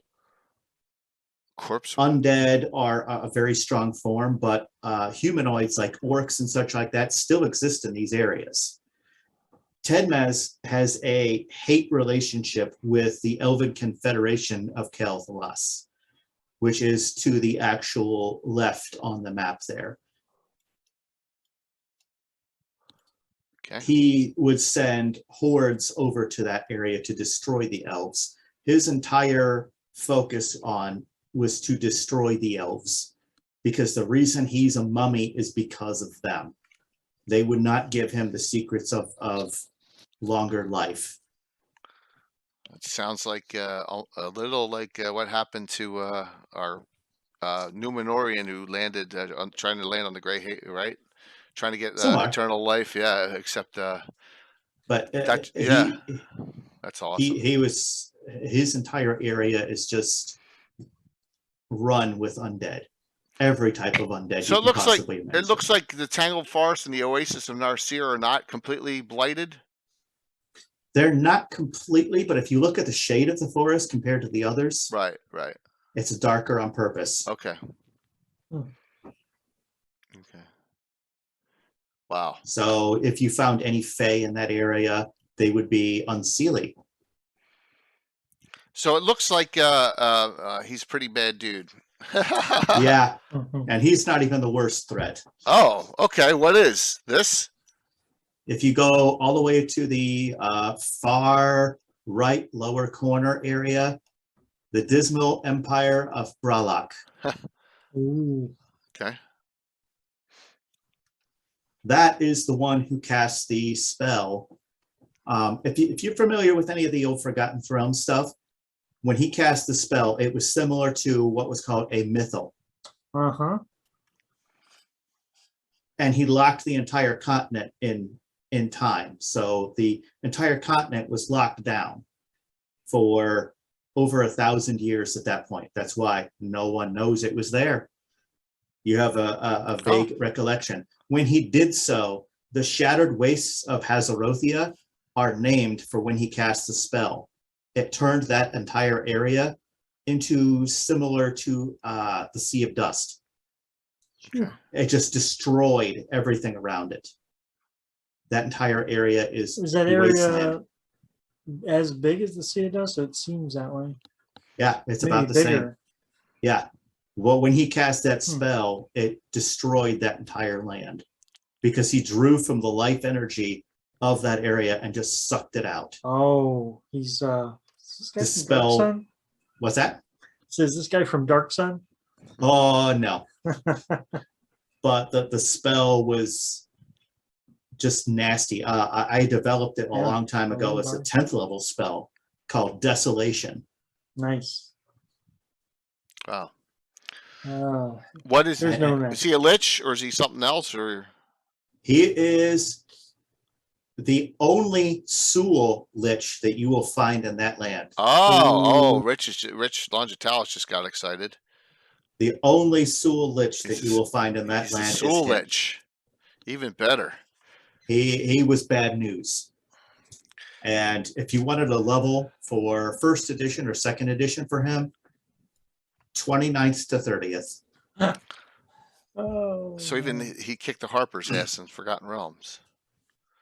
So wow. So here's a is this like the Republic of Dravenmore? Is that a human republic or is it mostly Yes. Elven? Okay. It is human. It does have some elves. Okay. But think of that one similar to like a mixture of like Gondor and Furiandi. Okay. Very similar. It's if you had to pick the goody nation, the Republic of Dravenmore was originally a kingdom. The kingdom still exists, much like Britain to this day. Right. But it's run by the people now. Okay. Nice. So that. Okay. So how about this northern annexed territories of Nyraz? The Nyrax. northern annexed territories of Nyraz would be the best analogy I can give to you for that one. Is when Hazaroth came to power, he actually pushed forward into that land, similar to what Ayuz did in the Shield lands and such like that. Okay. And completely took over that area. So you had an entire area that his armies just marched right in, took control of, and they had a huge chunk of land, if you look at that entire continent, that they had control of at the time. The thing that Hazaroth did that made the area unique is that he hated any type of religion. All types. Clerics had to get his approval to even exist. He did not mess around because he didn't want anything threatening his power, and especially the ability to turn undead. Ah. Ugh. And he would just exile them, and a lot of them moved to Nyrax because of that. Anybody in Bralak moved to Nyrax just to get the hell out of Dodge, so to speak. Okay. Any dwarves in these continents with all the mountains? There are plenty of dwarves, actually. Republic of Dravenmore, the Southern Territories down below there. Yep. The Southern Territories is actually just a complete conglomeration of, think of a mixture between like Wild Coast and just all these little nations that are all exist in that area. There's no large nation like Bralak or Dravenmore. So they're just all their own little benign bandit kingdoms. Yeah, that'd be a good analogy. Okay. Oh yeah, Tormak, stronghold of the dwarves. Yep. Right. Nice. So what? Think about this. Think about this, everyone out there. So Rick's got his own canon/fanon here, an entire continent that there's published on that no one else has done anything with. Very detailed. And it's and how many years have you been playing your game here? We ran that campaign for probably about 1992. Okay. And it ended probably around 2002 because all the players had moved away. All right, so 10 years. And then I would just develop it.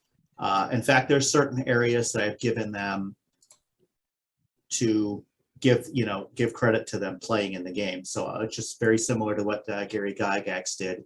I gave them their own little NPCs, their own little areas, made their characters NPCs and icons. So is there an area that shows up on the map named Moon Gulf or Rhaoxis? Should be in Southern Territories. So I don't have the map in front of me currently. I'm looking here because I don't know these that well where they are. So it would be closer. It would be closer towards Bralak. Newland, Overdawn, Mashera, Hark. So what kind of gods you have on Antaria? We have there's a complete selection of gods there. We don't have Stratus or Stern Alia, but the greater gods of Greyhawk do exist in the area. A lot of the intermediates, the hero deities, not so much. Right. Ayuz has nothing there. Right. Nothing there at all. How about Zagig actually does though, because well, it's Zagig. Narol and Cabulus, Ralashaz. Yep. Anything along those lines. Heronius and Hexter. Vecna's not there. Okay. Hexter and Heronius are there. Heronius is actually one of the patrons of Dravenmore. Okay. However, I also added in one more god. If anyone here is a fan of Sandman, Morpheus is a god of dreams. Okay. In Antaria. Nice. Okay, that is because I had one player who wanted to be a cleric of the god of dreams, and I said, "Okay." What about Knighthoods Organizations? Most of your Knighthoods would be Republic of Dravenmore, the Clouded City of Jalan would be another set of Knighthoods. You'd have some with the Elven Confederation. This one I'm going to get a giggle out of because I'm going to watch Jay just squirm. The Elven Confederation had Elven Cavaliers. Yes! Oh. That's okay. I have no problem with that. That's great. So they had Elven Cavaliers. Nice. You have any halfling wizards? I love Elven Cavaliers, just not halfling. We had all kinds of wizards, but halfling. It was we third had edition, one. so maybe, yeah. I had one, I remember. What? Yes, actually, he was from my game. His actual character name was Goran. So his favorite spell was Chromatic Orb. Oh, yeah, especially the one Ashen. Save or dead, or the one that petrifies you. Yes, the Chromatic Orb is such an underrated illusionist spell, especially for gnomes. Yeah, he played us. Go away. How about gnomes? Are there gnomes here? Yep, there's gnomes. They're scattered all over the place. Half orcs. Half orcs you'd see more in Nirax, Bralak, and Tenmez. Half ogres. Tenmez. All right. Awesome. Any races that you would associate with 5th edition? Actually, I did include Dragonborn, which would be more half dragons at the time. Okay. I had some of those that half dragon types that were floating around in the area. I had its own special race because Drow in this area were not the same way that they are in the Thanias whatsoever. I imagine you couldn't connect it. Well, you could. The Underdark, under oceans and stuff would be a problem. But they were in that big mountain range right next to the Elven Confederation. They were actually in that. Okay. The dark areas through there, they lived in. They were actually helping the Elven Confederation to protect against Tenmez. I had a specific race called Shade Elves that were half elf, half drow. I like it. I like it. And see, And they weren't necessarily evil in this case, or was it the enemy? My enemy is my friend type deal. Yeah. Right. Okay. But they really didn't always worship Lolth in there. A lot of them, I'd actually changed them over to other gods. And a lot of them were Morpheus because they were trying to dream of a better life. I see you have Seanine here. Realm of Seanine. Yep. Zeldon. Okay. Man, well, you've gotten some great detail here, and that is wonderful. Any questions from the audience on Antaria or no? This isn't Fireland. No, this is Antaria, Mac. Fireland's Carlos. That Australian continent that you're thinking of, Big Mac. Yeah, you are correct. It's the Australian-looking continent. Yep, it's Antaria. Anna, Mike, questions? No, it's kind of cool. Have you? In what way have you tied in Antaria to Flanies, or you just kept it its own separate thing? I kept it its own separate thing because it really didn't come out and break out of that spell when Hazaroth was killed. When he was killed, the spell ended because it was locked to him. But what happened when that spell was cast, and part of the reconciliation of the original map that I drew to this one, is you had 1,000 years of natural disasters in one day. So every druid set, every wizard, every cleric was out there trying to keep the essential continent from ripping apart.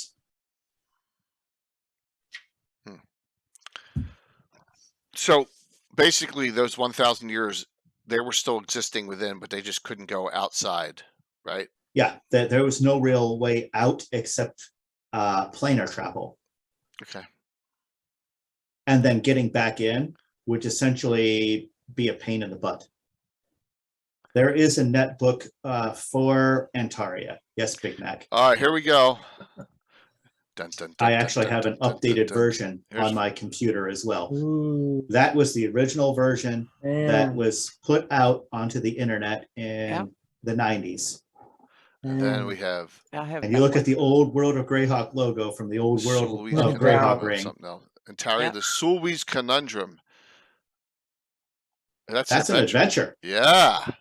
That is an entire adventure that I wrote. Look at that, Rich. Your eyes just got 10 times bigger. So I have this as well. Yep, that's the guidebook. I have this as well. And that is the updated version that I had been working on for a while right there. Yep. So World of Greyhawk, Beyond the Flash, Antaria, the Lost Continent. And you're going to run into... This is you're going to find a... Yeah, this is still in the progress right here. We're still working on it. It's been a one-man project, so. Yes, we don't have page numbers yet here, but this scrolls down here. Oh, it looks like Sebrian's helping you? Sebrian was actually editing some of the early articles, and Larry Elmore gave me permission to use one of his pieces of artwork on this. Nice. Wow. Because I actually went to him and asked specifically, and there it is right there. Yes. I'd asked him if I could put it in. He said, yep, just give me credit. Yeah. Larry is generous. We have 7 of his signed prints for the fundraiser for next weekend. 24 by 30 minimum size. So, yeah, I'll be discussing that on Gabbin next Monday. Not Sunday, no Super Bowl Gabbins. You remember? That's when I've met Larry several times. And he's such awesome. A kind man. Yep. So you have common year. Does this relate to the common year in over at Greyhawk as well? So it's all correct. Okay. Yep. I did that on purpose. Cogency. Nice. So that way there's no loss, no ambiguity lost, and people trying to go, what year is this? There's a transfer of this year to this year. I'm like, nope. Yeah. Streamline it. Well, that's good. Good choice. It goes up to 590. Yep. And then we have discussions on each location, Bralak, Kingdoms, Empires, Free States. So there's a lot. I've seen that little spiral in the corner too. Yep. we were tinkering around with that one for OS Journal for a while, using that one. Oh, Thursdan. Yeah. Lots of detail here, everyone, and so more goodness going to be coming out at some point. Not a whole lot of Bacluni actually on that continent.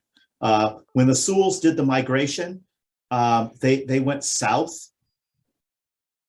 Yep, see, you got more coming. Their final location was this continent. So, Rich, that's wrong, man. He wants to move there. So this is not available. So some of the older ones are the original Antaria and the Sully's Conundrum. Those two are. Minotaurs exist, yes. Yeah. Available on OS Journal, not yet. If I were to release this to an OS Journal, the original page count, if I kept the NPCs in, was 96 pages. Yeah. At 10-point type. That's too big. It's double the. It's monstrous. Yeah, size of a journal. Yep. That's why I'm still working on the project, putting it back together and fixing it. Every once in a while, I'll take a break from it. I'll come back to it. I'll jump back and forth. Any questions there, Anna, Mike, or the audience on Antaria? I was just going to say, are you still using third edition stats and stuff in it, or are you running it 5e now, or will it be published?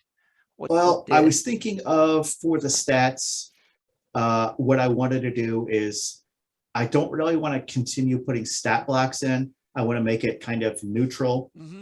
That's probably a good idea. Yeah. Yeah, but it might be difficult to put it into 5th edition because, like, say, some of them are Eldritch Knights in some cases in here. Oh, I think you can just say that it's like a high-level fighter or a druid fighter or druid ranger most or of the time whatever they are. Yeah. And I'll just put like fighter, and fighter then people rogue. People can work out their own stat blocks for whatever edition if they want to run it 5e, C and C, 3rd edition, Pathfinder, whatever they want. So yeah. How do you travel to Antaria? Good question. To get to Antaria, it's quite a distance. We're talking thousands and thousands of miles to get there. Yeah. Your best bet is there are links to certain characters that know Antaria exists at this point. Mordenkainen would definitely be aware at this point. I do have the 2nd edition Antaria. I think the 3rd edition is still floating around on my computer as well. But yeah, it would be a pain in the butt to get to Antaria at this point, because if you look how far away it is from Monoland. That's a long way. It's almost the size of Monoland and distance away. So and the Monoland's huge. So it's a long trip to get there. And you don't want to teleport into the wrong spot. That's all I'll tell you about that. Yeah, you're better off starting there as a character new instead of it's just. But that's the cool thing about it. It's kind of isolated. There are characters that have come over to the Flanius since then, but the only way that you'd be able to get there is if you found one of those characters that knew if I teleport. Correct? Yeah, to do a viable teleport. Yeah, not do a risky one. Yeah, unless you have teleport without error is a 7th, 8th level spell. Yeah. 7th. Well, one of them, however, is a seeker. Oh, Dark Shadow. Monotane Dark Shadow is actually one of the few that knows how to get there. Ooh. And he was a funny character because he used to have a cloak and it was always filled up with wizard scrolls. He was a rogue, but he'd be pulling out wizard scrolls all the time. And yeah, because you could read them at 10th. Yeah. And he'd just sit there and start reading spells. Eventually he gained some levels in wizard and, Yeah,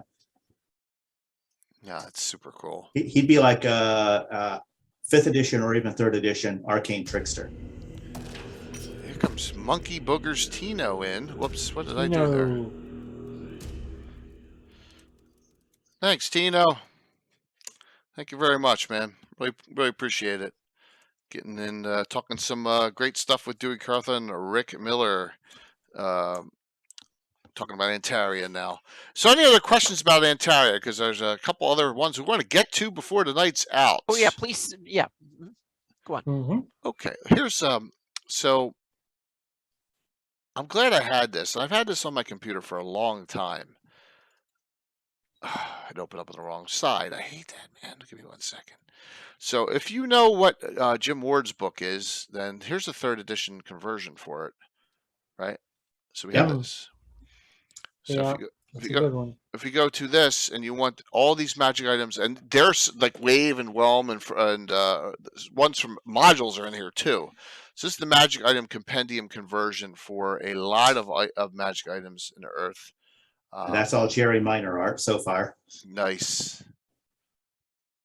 So you got here's the resource list. So a lot of the Falcon series has stuff in here. 5 Shall Be One, Mordecai's Fantastic Adventures, all the Queen of Spiders, Nobody else was doing that back then. No, Doom Grinder. Oh, I'm sorry. Yeah. I just had Markland. So there's all sorts of Starcairn.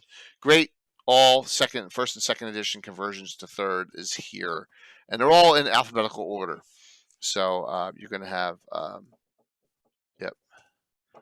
So you're going to have some wonderful stuff. Calvin Sam, I don't understand the question. The main city or hubs to start in? Just don't understand that question.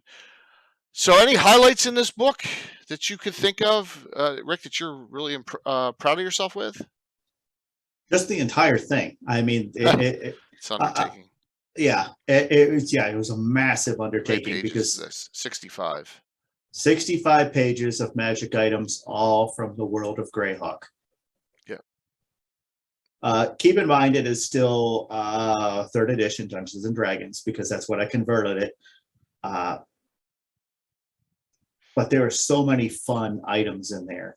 Oh yeah. I mean, you could just any item that you've ever really loved in the world of Greyhawk or got a kick out of, it's in there. And they're souped up because they're 3rd edition. So look, I mean, this thing says the Edge, keen sundering adamantite bastard sword that can fire 2 daggers from its pommel. Nasty. Yeah, and plus it has all these special abilities too. So, and that's from 5 Shall Be One. Yep. Mike is smirking there. One of his favorite adventures of all time. Yeah, I'm just. 3rd edition was something else. Yes, it was. I don't know if I didn't do very many many of the artifacts, mostly because that kind of digs into trying to say what trying to tell the DM, hey, this is my way of running it. Run it this way. I don't try to do that much. I don't think Deck of Many Things is in here because that's just a general magic item. That's not a unique. These are mostly unique magic items. And Deck of Many Things was already in the Dungeon Master Guide at that time. Exactly. There's one right there. Prison of Zagig, Orb of Silvery Death. Yeah, Prison of Zagig from Shokanth originally. Yeah. And Expeditions Ruins of Greyhawk has a Prison of Zagig in it too. Mm-hmm. The Orb of Silvery Death, something like the Orb of Golden Death, huh? But it's Silvery Death was also in Temple of Elemental Evil. Yeah. One of them was also in Return to Temple of Elemental Evil. No, that adventure doesn't exist. I'm sorry. I'm sorry, I'm kidding. Monty, I gotta have Monty Cook on one day. Oh man. Uh-oh. Yeah, there's the Orb of Golden Death. Yeah, Orb of Golden Death is Temple, and I'm assuming Silvery's Return. Joidy's Myth, that's an artifact. Yep. Like I said, there weren't too many artifacts, but certain ones like Machine of Loom the Mad, you got to be careful in how you want to do that. Sure. There's so many people. This is readily available out there, everyone. You can get this. Yep. That website that's been posted a couple of times yes. on Greyhawk Online. Feel free to kill the bandwidth so you can send Wade into a frenzy. This is another one that's from Shokanth, David's Wondrous Lanthorn. Yep. Yep. That's a character that a lot of people have done with, is Diode. Yep. Well, what other items did he have? He had one other item, if I recall, that was made after the adventure. Oh, what was it? I know. Maybe it was from a Dragon magazine article. Someone else had made another diode item. I know I'm pronouncing it wrong because I'm so terrible. So That's okay. Cool stuff. Healing Cap of Valuna, I know is in. I've give this out once or twice, because I say it's not given like there's multiple ones of that. That's in here. Yep. Headband of the Jotuns is in here. A lot of them are in this Greyhawk Adventures book. And so speaking of the edition. healing cap, a lot of people, the fun part about the healing cap is, say you're running 3rd edition or Pathfinder 1st edition. All of your healing spells, Max. usually your cure spells, are maximized. Yeah. All of them. Yep. So Tear Light Wounds is now guaranteed 8 hit points. Yep. I think isn't it in 1st edition, isn't it doubled or max? Look at it right here. Yeah, take a look. I think it's doubled. No. Well, let me just look it up. So, magic item questions there. I mean, this is very impressive, the amount of time this took. I can't even imagine how long that took you. Yeah.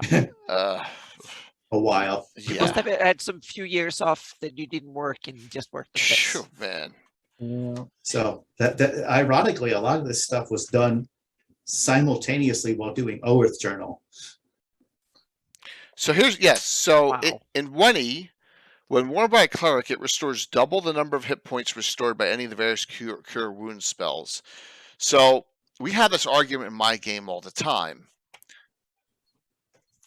Because we added 3rd edition, we added healing circles, right, for area effects during spells, greater and lesser healing circles.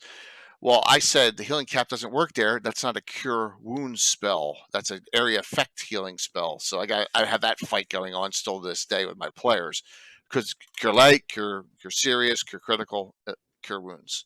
Yeah, so that's 3rd edition and 3.5 Meerkat, same thing. Both of them will work the same way. Yeah, 3.5 was just an update. To 3.0, they made some changes to classes mostly, right? And that the items not so much; it was more classes. Items were pretty much standard across the board. Yeah, so a lot of great stuff in here. You can always back convert it, but remember, most of the stuff that you see in old school is in books already, because it's either in the Adventure or Greyhawk Adventures or some other publication. And then has Joe Block done these to 5th? I'm not even sure. Yeah, he's done some of them. Some of them, but not all Some of of them. them. Yeah, some of them, I think. Gastrobe's Eye is the Evil. This is from Eyes. Yeah, this is from Eyes Evil. Yeah. And all of this was me researching this stuff up from PDFs. Yeah, and taking a long time cross-referencing, because when you did this, it was not as easy back then either. Yeah, I just go through and I just be pulling it up from a PDF, make my list. Just every adventure, everything I go through, and I'm sure I missed plenty of things. Are tentacle rods in here? I think they might have been. Took a look. There should be the search option that you could search it if you have it up as a PDF. You could search up tentacle. Yeah, the shoes of Flarlan are in there though. Yeah, shoes of Farlang. See, I say Farlang. Oh my gosh, it's so funny how it's how we are. How terminology goes after all those years. Let me just say tentacle, because Rod of Wonder, it came here. Oh no, target grows wings or tentacles. That's a drow item. Yeah. Yeah. But you have you have the an item that actually came to my campaign recently, because my players said, "Hey, can there be like any specific Greyhawk item that you can put into a campaign?" So I put in the Fire Rod of the Cellulose. Oh, that's not right. A character has it, or they were trying to get it, or they're trying to find it? They handed it off to the NPC wizard because none of them wanted to mess with it. Yeah, they'd be scared. That one just reproduces in an area, correct? It doesn't actually. Yes, but if you can't keep the concentration on it, it can just keep going and going and burning the charges. Yeah, that's crazy. Bone Rod is also Eyes Evil. Yes. Yeah. Actually, it says reference at the bottom of each one of them where it comes. Oh, there it is. Yep. Very cool. Wow, did your homework in this one? So there it is. And like I said, you can get that, pull that down anytime you would like. The pixie would set the town on fire. As yes, she would. That's why they gave it to the wizard. Which, that's not nice. It's almost like a fuel air bomb on a town. Boom. Yes, her character is actually a pixie, like half elf, half pixie rogue. Nice. Sounds like she has a nasty disposition. Think of Tinkerbell. Think of Tinkerbell with toothpick arrows. Tink. So here, let's go to this because we didn't. Here's Dragon 357. Show me what your contribution was in this because please. Okay. So Yeah. Scroll. Yeah. yeah. What adventure? Which one is it here? It will be one of the articles towards the end of the book. It's called Transversed Arcana. Looking, Class X. You just passed it. Class X in the. Yeah, so start in the Class X area. Oh, 86. Yeah, start looking in that area. Okay. It's just a simple one-page article, but that simple one-page article is what Paizo used to make some of the wizards in Pathfinder. There you go. Transverse Arcana. And it's just some fun, different class options for wizards. I'm very I cool. missed that one. Yeah, that's why I couldn't find it. My apologies. No worries. Good to know. Gary, if you're there, you want to hop on as we're rolling and finishing up, please do. Just if you want to chat to Rick at this point as we're coming up on. All right. So so you have aligned spellcasters, beleaguered spellcasters, disciple of Bacchus, eidetic spellcasters, impromptu meta magic. Nice. So it's it's a couple pages. Damn. Yep. Impromptu meta magic was actually transferred directly over to Pathfinder First Edition. Oh, wow. Wow, that was quick. Watch this. Yeah, that actually went into the Universalist wizard. Did not know that. Nice. So who was that? Did Eric say that we're taking that in? James or Jason? Who was it? None of them said anything because they actually owned the rights to the article because it was in Dragon Magazine, and they're like, "Hey, that's a great idea." Gank. Okay, well, hey, that's a good thing to know that it came from you. That's really cool. Gary, what's up? Hey guys, can you hear me? Yes. Yes. All right. Hey, Gary. My settings are all screwed up. So for those of you who do not know about Gary Hooley, if you're fairly new, please, Gary is kind of our website and the Living Grail Gazetteer, as you can see. Gary Julian, Eric Mona, Sean Reynolds, Frederick Whining there. That's Puffett Smedger in chat. So how you doing tonight, Gary? Good. Enjoying my reminiscing. Rick covering a lot of history there with all his work. If there's a Greyhawk Hall of Fame for fans, Rick definitely belongs in it. Yeah. Well, yeah, Malden and Rick. So does Mike, and so does Jay. Yeah. So we've got a big group here. The first, Malden and Rick are the top two, I'd say, as far as what kind of seriously. I mean, just for a long time. Just from Mike's kind of the blogger king of the mountain, right? That's Mike's king. No one reads blogs. What? That's not true. And only a Greyhawk fan could call someone who's been around for 15 years a newbie. Yeah. I'm the newbie out of all of us here, when you think about it. We kind of go close to 20. So, yeah. We'd have to put Anna in that list, too. Yeah, I've been specializing in geography, but that part I've kind of... If it weren't for that Canadian guy who was a longer campaign than Jay. Oh man, that slap down! I'm never gonna. That was so. That was a badge of honor to get, because Ed's such a kind person to slap, to kindly slap me down in that Twitter post. But you made a call to the bullpen, and I'm bringing heat. Yeah, he did. Absolutely. But the great thing to everyone out there is that is the depth of this that this community has. If you're fairly new Yeah, to we've the been community. on for. I wouldn't call myself a newbie. I've been at Yeah, it for like 20 just years. the But it's yeah, the contributions from Mike, Anna, Rick, Malden, Eric Mona, that whole crew, Gary, every Christoph, everyone. every single Orth Journal editor saved it. You know, it would have disappeared if it weren't for each guy that took up the banner and kept it going. Yep. And then Rick, I would say, brought it into a whole new age where it, you know, finally looked like a professional zine. So I think that was amazing. That's exactly raised the bar. Yeah, from just being a Word document with some text and maybe an image here and there, you kind of made it into first like a magazine. So here's some reminiscing for you, Gary. Oh, sure. I was going through some of the Orth journals before this, and in 18, which I think is Rick's second. Correct. That was my first full issue. Yeah, Gary did the foreword on it. Let me take a look. Is that you said it's our journal 18? Yes. Let me get that up here real quick. And it's not very long or anything, but in it he says it was like the 10th anniversary Orth journal, and in it Gary says, "Here's to 18 more Orth journals." I think we're almost there. I think we're on 35 now. We're about to have 36. Yeah, that's right. We're finally at that next 18. Mike is art director and Old Master. That's funny. Oh yeah. Well, we had some fun with that one. That artwork is actually one of my old art pieces from art school. That's my art. Who's the cover? You too? I'd have to see it again. Yep, that's me. Yes. Awesome. That is also the issue that had the first Veil of the Mage. Oh, okay.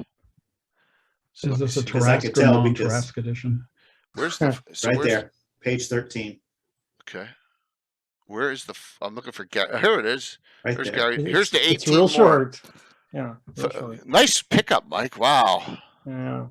And there's another fun adventure in there. Seas of Fallen Summer is one of them I wrote. That was one of them that was turned down from Dungeon. You know, I was just thinking about that the other night, Rick. I said, you know, if it weren't for the terrible timing of everything, I'm sure you would have been, you know, a regular freelancer for paid. Oh yeah. Yeah.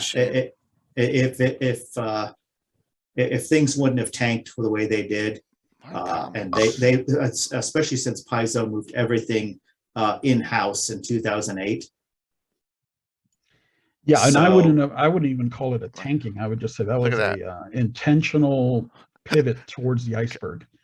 Yeah, because as far as I know, the magazines and Living Greyhawk were very healthy at the time they were canceled. Mike, you got the freaking Mike, you got them all. Those comments. Oh my gosh, that's awesome. There's some gems in those comments. Oh yeah. 6 women don't make me laugh. Is that the best you could do? Oh, Mike. Now, no need to be sexist. Besides, you missed one woman. I think Rich wrote that. Awesome. That's awesome. So, why does Seas of Fallen Summer sound so familiar to me outside of here? Is there? Did I run this? There's the Veil of the Mage. Scroll through it. Someone just dinged me, and I'm going to beat them. Zelda time. That was Where's the Crichton. what's it? What I'm just. It's right after Veil of the Mage. Yeah, I just want to see 28. Okay. 28.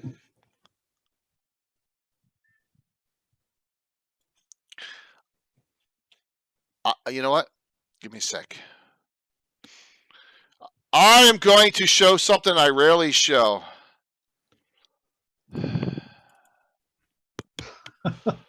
Keep it PG-13. Oh yeah. My Order of Yule campaign adventures.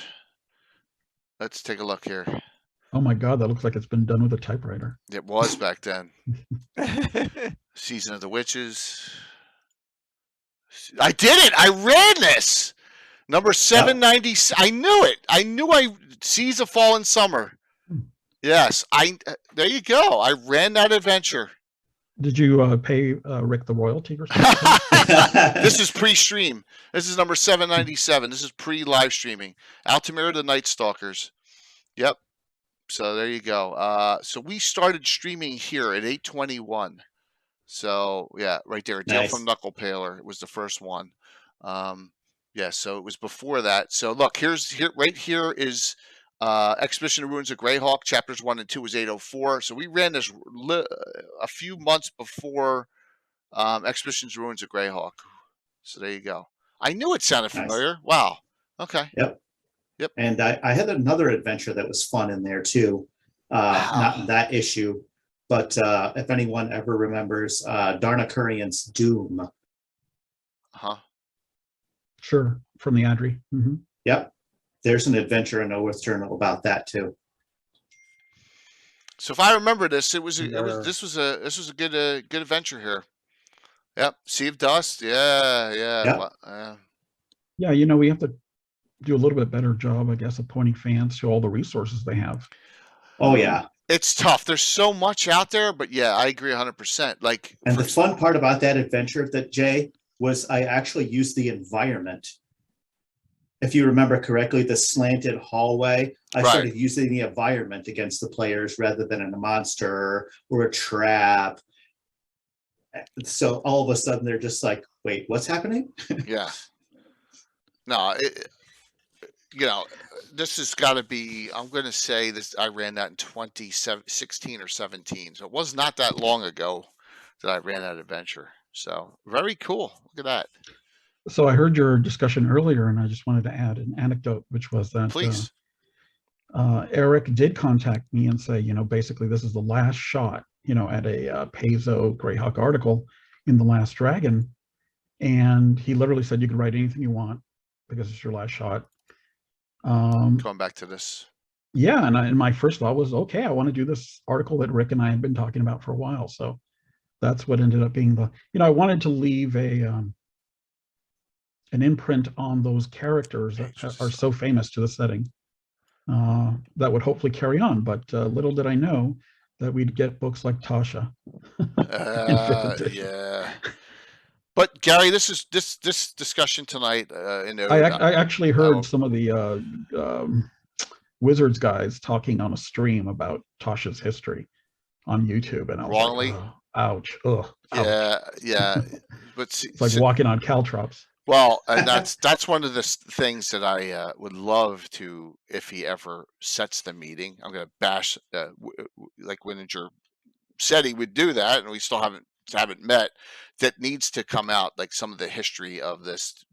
People they really need to respect that. And I'm not saying, look at me, look at you, or whatever, but just to note that it would be nice to note that there's a lot of depth that goes into the where they are today from Greyhawk. And the other question I wanted to ask Rick from earlier was, please, who is that being chained to the wall? Is that Fraser Blue? It doesn't look like a bas relief, but I don't know.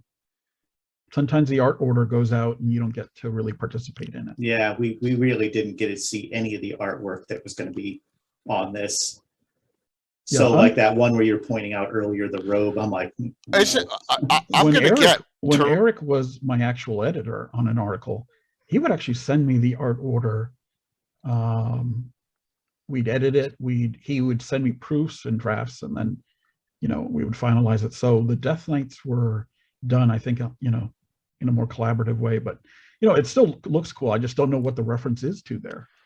It might be something in, could be Tourney. Yeah, because kind of winged. I'm just guessing. Well, that's a black dragon skull. Yeah, I know, but that you don't chain a black dragon like that. Well, maybe. No. Yeah. I don't know. That's good. Eric won't remember. I can ask him. I can ask him next Saturday. He'll be live streamed next Saturday. He's gonna go, I don't remember that far back. Yeah. I know exactly. I could have put the Seekers article in there, but it would have been abbreviated. And right. And it'd never get a second part. So I said, well, we'll keep working on that for the Earth Journal. But it is interesting how similar the Pathfinder Society is to the Seekers. Oh God, so much. Iomade is, they said that they, have taken a lot of Greyhawk lore and used it on their own. I mean, I don't blame them at all. I really don't. So, and they've done very, very good with it. And they're once again, the Paizo staff is much more accommodating to come back and participate in what our community does than the WotC staff. So let's just put that out there for what it is. Is that Eric? Whenever we've asked, Eric has gladly come on, along with James and Jason, for fundraisers and just special events and shows. So we get them on a lot easier to the community, which says something about them. And that's a great thing. Other good thing about writing for the Orth Journal is that your article doesn't get cut. Well, Gary, let's not. Very true. Let's not go there. So, Gary, any questions for Rick? You're on here now. Yeah, I mean, I guess I'd say, if Rick could have done a bunch of articles for freelance work and wasn't the ones that he's already done in the Orth Journal, what else would he have done? Well, if I had the chance, we'll just say, we'll just throw an idea out here. If Dungeon had continued, I actually wanted to take that article that I was working on that Mike knows about as well. I wanted to do a adventure path about Thursdan and how he came to be imprisoned, and how in 4th edition he was released. Big aspirations. Yeah. So and because it was 4th edition, he could only do 1d8. But that was my one of my goals, was to actually help produce an adventure path to explain a lot of that, how things had happened. I'll give one spoiler about that one is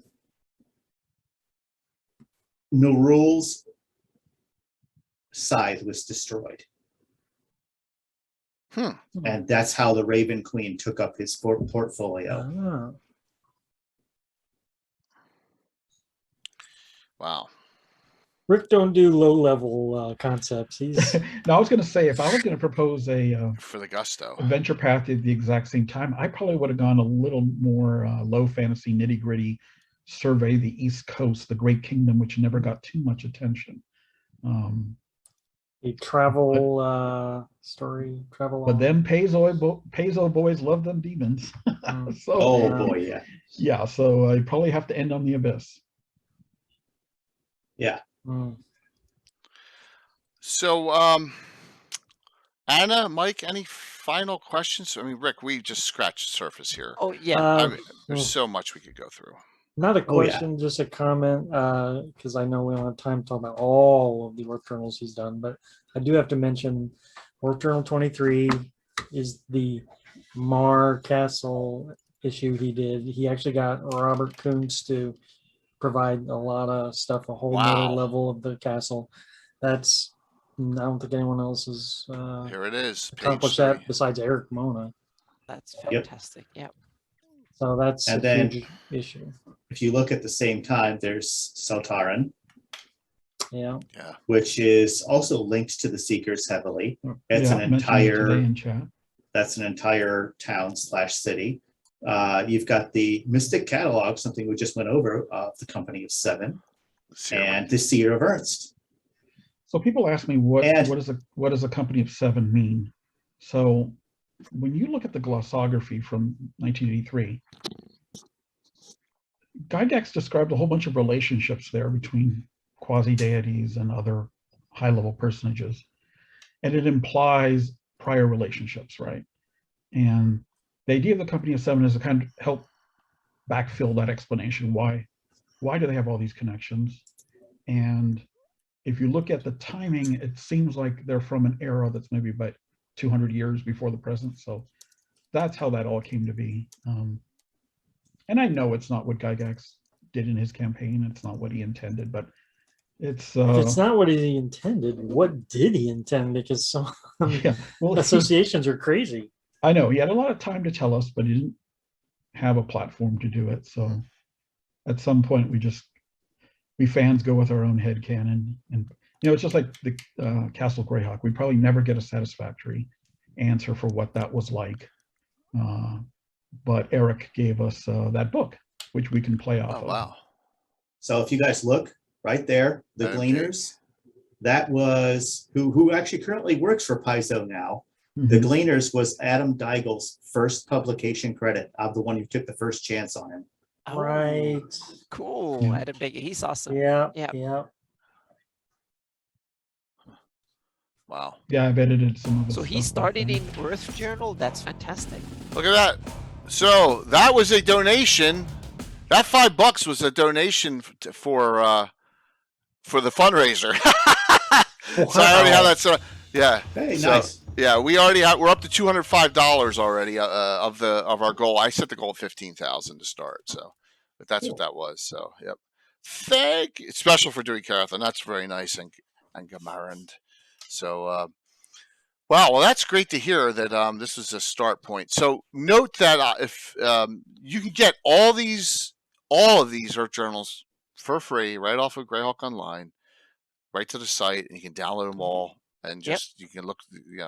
They're right there. It's a fantastic resource. It's for well Greyhawk. indexed and everything. Too. Yeah. Mm-hmm. Yeah. So that is a great thing to do for you out there. And note, I'm going to do an ode to Rick and Gary for Saturday night. I'm going to incorporate something into the storyline for the big event that we have with Eric Mona playing, and hopefully Eric is just going to steal it and turn it against It's going to steal it. And then take off with it. Wait. I don't think he has any getaway. Let me Make just sure he doesn't have any spells. I'm looking right now. I'm Yeah. looking. Because I just updated updated his character sheet. He's got a word of recall. I better get rid of there that. you go. Oh man, I'm gonna erase that right now and then update his sheet. I'll just say per Gary. No. No, yeah. There we Gary go. and Rick. Per Gary and Rick, this had to go tonight. You're not stealing anything else. He's got a purple tentacle rod now. His character uses. So yeah. Plus, I updated his. Those don't disintegrate in sunlight. Oh no. If you have control ring, no. Mm-mm. Jay, give him a fire rod of the cellulose. No. No. He's got enough stuff. Yeah. He's not ninth. He's only 7th, Casey. Verdarin Vord's only 7th level. He got his 2 levels back last time he adventured with Ed Greenwood. So, yep, he's 9th. He's 7th. So, we'll have to get him. I'll talk to him ahead of time and say, Rick and Gary conspired. I'd like to see Venarian go against Lord Brezen head to head. That might. Oh my gosh, yes, but I unfortunately Rich we'd have negative donations if Rich was on. He's not very he's not very nice to the audience or people, and be just cursing the Beckloonish. I'm kidding, Rich. I'm kidding. I think you'd get a giggle out of my iconic Malekith, though, the one who actually has the robe of the Mad Archmage. Yeah, you have to be careful in these. We're doing this for fun, and it's going to be deadly enough as it is. And I got 9 characters playing in this, so it's good. Yeah. So a bunch of 5 guests and 4 of my regulars, so it'll be all right. It'll be good.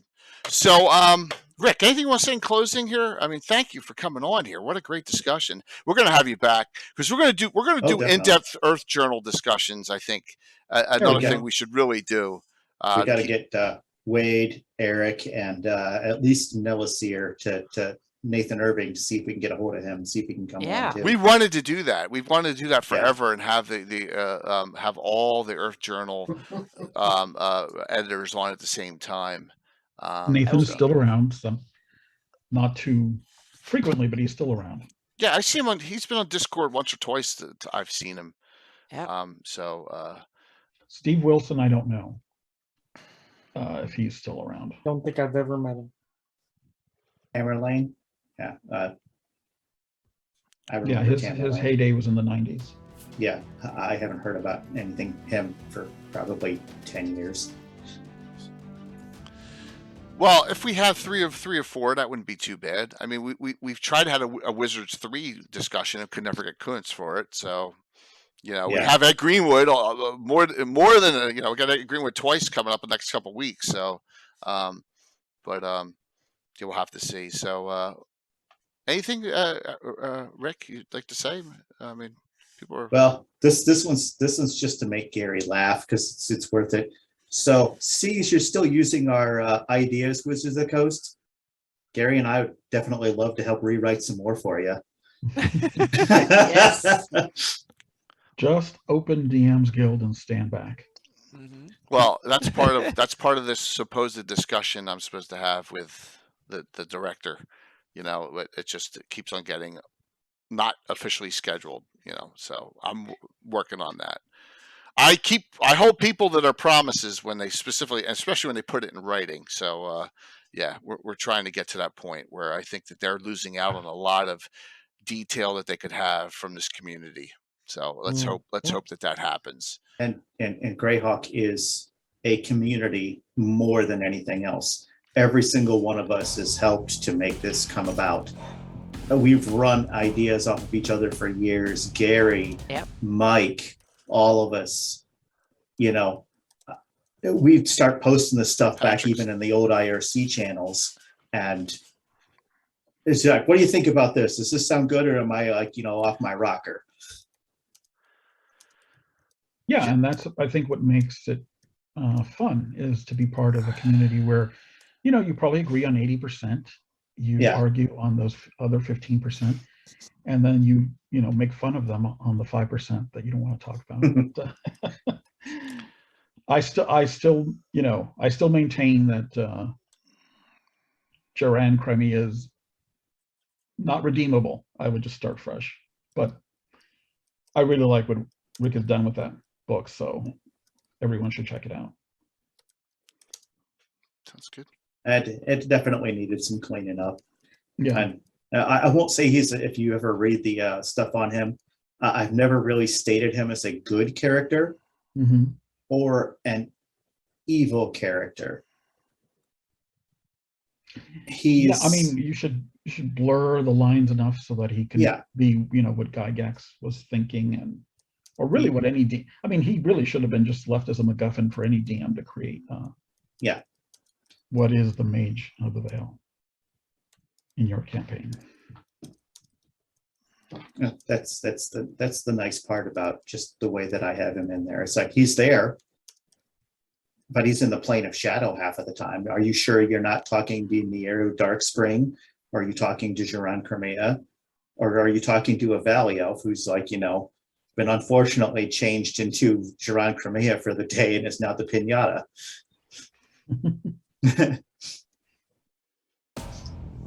Oh my gosh.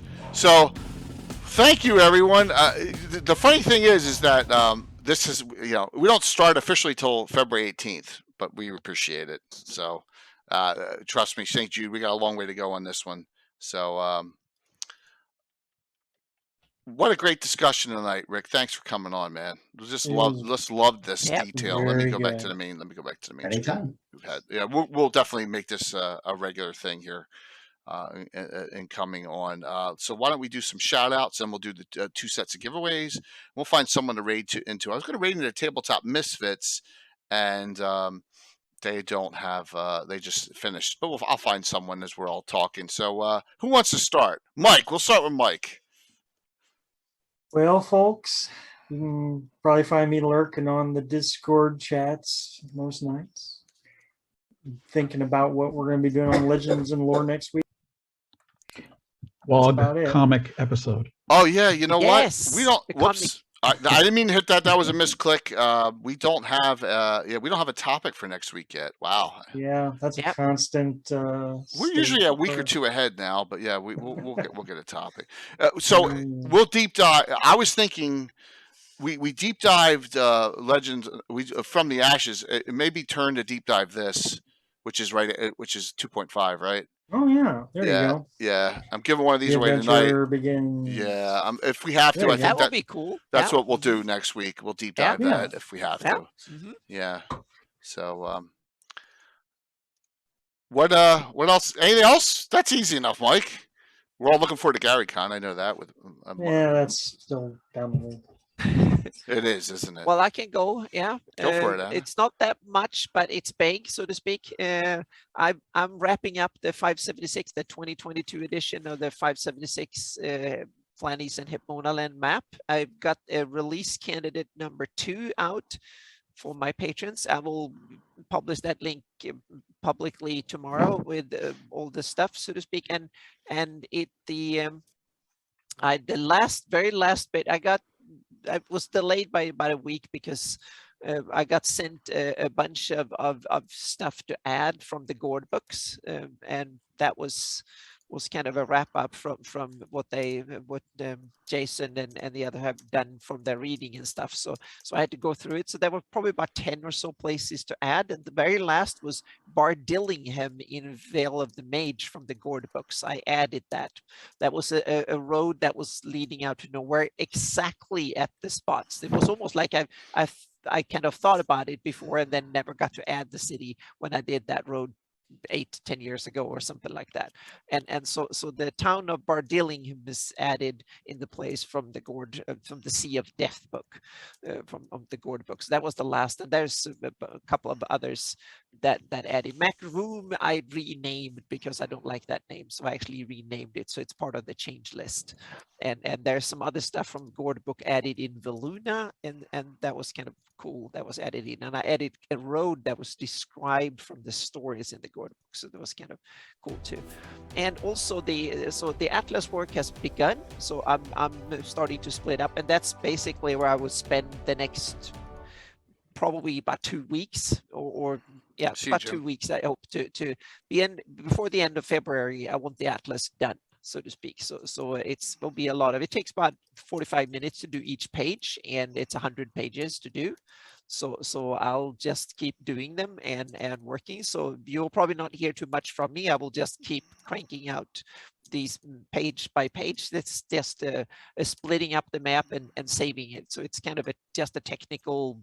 You just need to go through doing it. So it's no creative work really. It's just a slog to go through it, but it needs to be done. So that is coming up. There is a bunch of I've done a batch of new heraldry, so that will come up soon during this period where I would just sit down and basically chop up the big map in 100 pieces. The good thing with this edition of the Atlas is that I've simplified the work a little bit. So it's an 11 by 17 inch map. Each map is 11 by 17, so they're easy to print. And this time, thanks to it will be a single page 11 by 17. I can now use Illustrator fully, so it will be a layered PDF and a JPEG version. So you can simply remove, kind of hide or show roads names and all that. So I try to make sure everything is on its separate layer, so you can turn on and off whatever you want, so to speak, and then export it out if you have Acrobat and stuff.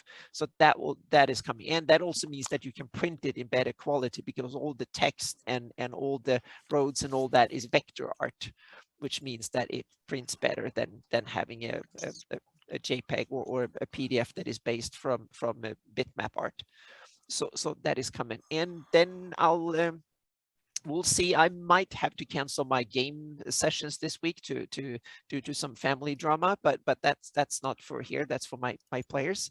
But so the Atlas is underway, and the 598 map is being researched. So I'm doing the first versions of that one with some change lists and stuff will come in a couple of early March. So I plan to use March for the 598 map.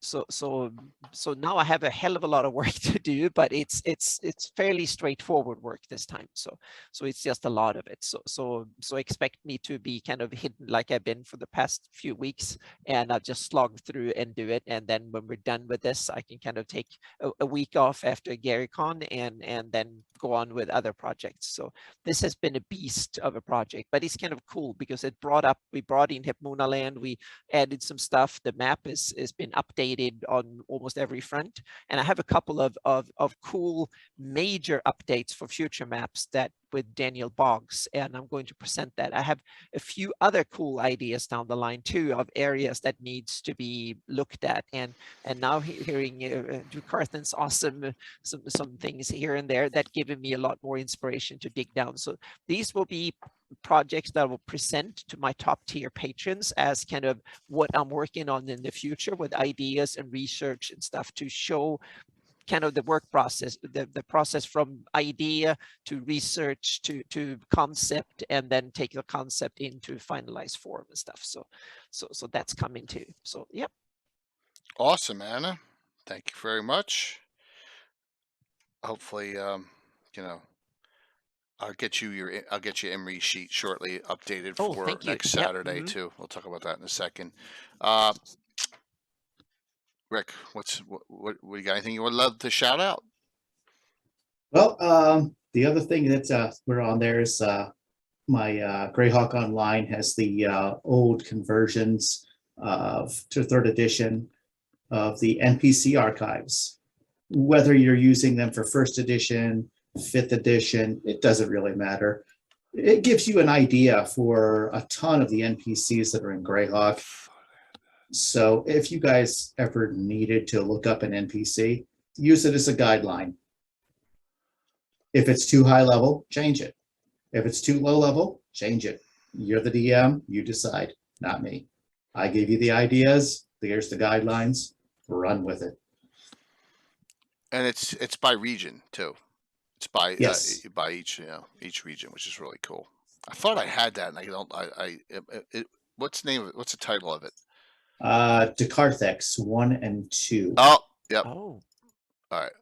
Mostly because I was making fun of my own name because everybody was naming their indexes after themselves. So I'm like, it's all the rage. Thank you, B. Hazelwood. So, here it is. So it starts Adri, Alyssa. See, it goes through. Yep, here we are. A whole bunch. It's a super useful resource.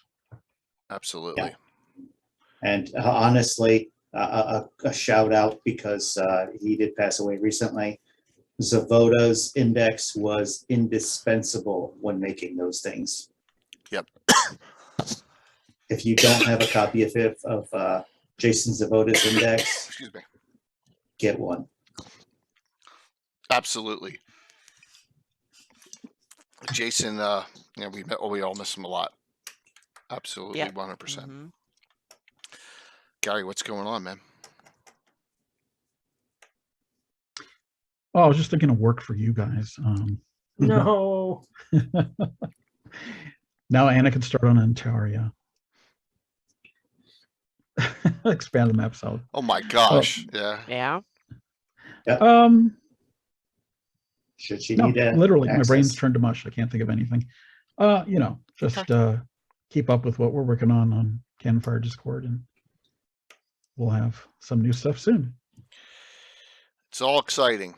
I think 2022 is going to be a really, really good year for the community and for everyone. I'm really excited about it. Let me go back one more time to this screen. I'll go as quickly as possible here without me hitting the wrong button here. Tomorrow night, the Windborn and Late to the Party. So they're going to be in the same area that the Ed Greenwood group in the Eyes Have It would be. So as you can see, here's a little tidbit of that map. The two towers looks very similar. Anna, remember you were here with Nira, and you guys fought some things, including some drow in this area. But this is going to be a 2-week prelude to the my dragon-based adventure for the fundraiser. Going to tie that in. So that'll be tomorrow night, and then technically that's the last stream of the week. Because I don't have Gavin on Super Bowl if I want to stay married. So the next stream after that will be the Prelude show, and that'll be on a Monday night, and instead of Sunday, Monday night at 8.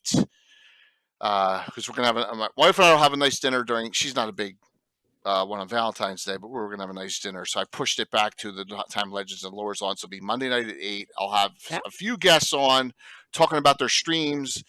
maybe have a couple sponsors on talking about all the giveaways. We'll show you all the great things that are going to be going on for that, and that'll be Monday, February 14th. And note that, you know, the fundraiser itself starts at noon on Friday morning with Predators noon Friday, Predators Rejects, and we have 9 streams. Mine is Saturday, 7 p.m. in search of Cyan Urda the Poisonous, whatever that means, and some of the specials. Eric, Anna's a regular, so I don't have Anna on the list. Okay, I apologize. No, it's okay. Eric, Mona, Bones, Darling, and MJ will be playing together, and they all have really cool characters, and I can't wait to see them interact. And that'll be Saturday, February 19th at 7. Preceded by 3 other adventures. We'll have Wicked Studios at 8 a.m., Lawful Stupid at noon, Blue Box at 3 p.m. This is all Eastern time. Then me at 7, and we'll have 2 more streams still on Sunday, and then we'll have the Gavin wrap-up show Sunday evening. And we'll see where we are dollar-wise. So everything starts though next Monday for festivities. Note that this is set 2. Villains of Greyhawk and the Realms, Sunday, February 27th. Ed Greenwood, Eric Mengi, Anna, and myself. We'll talk about baddies in both organizations and characters.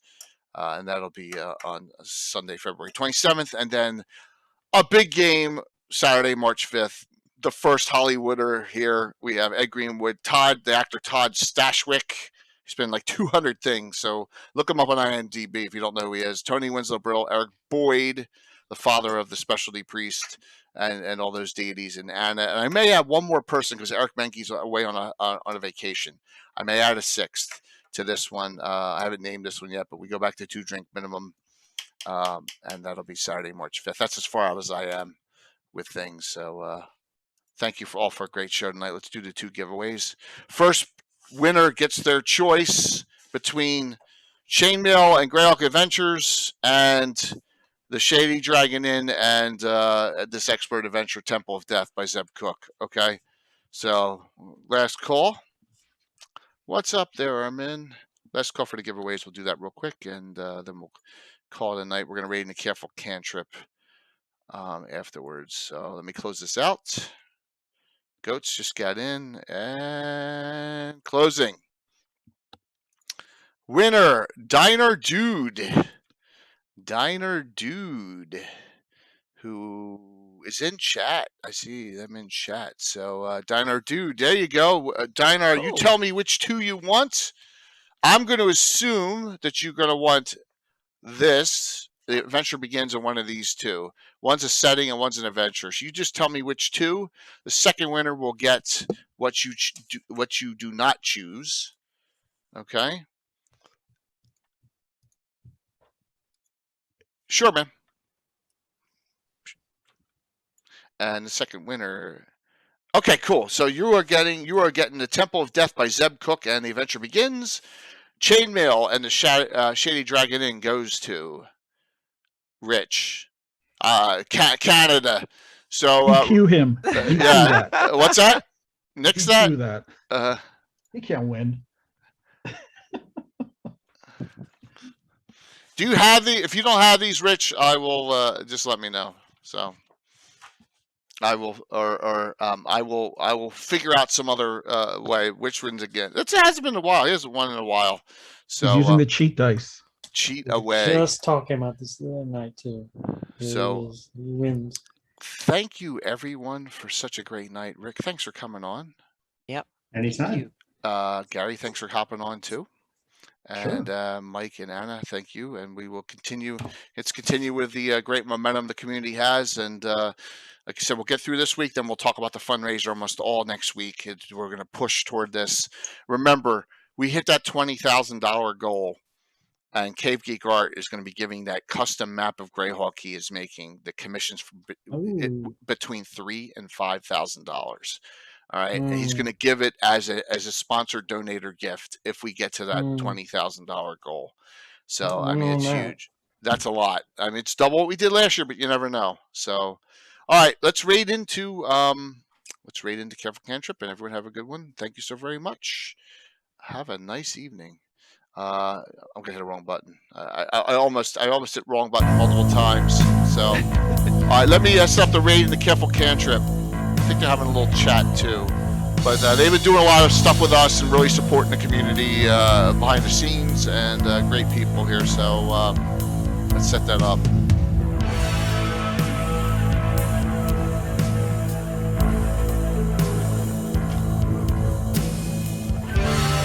Nice. Almost 70. 5, 4, 3, 2, 1. See you tomorrow night, 7:30.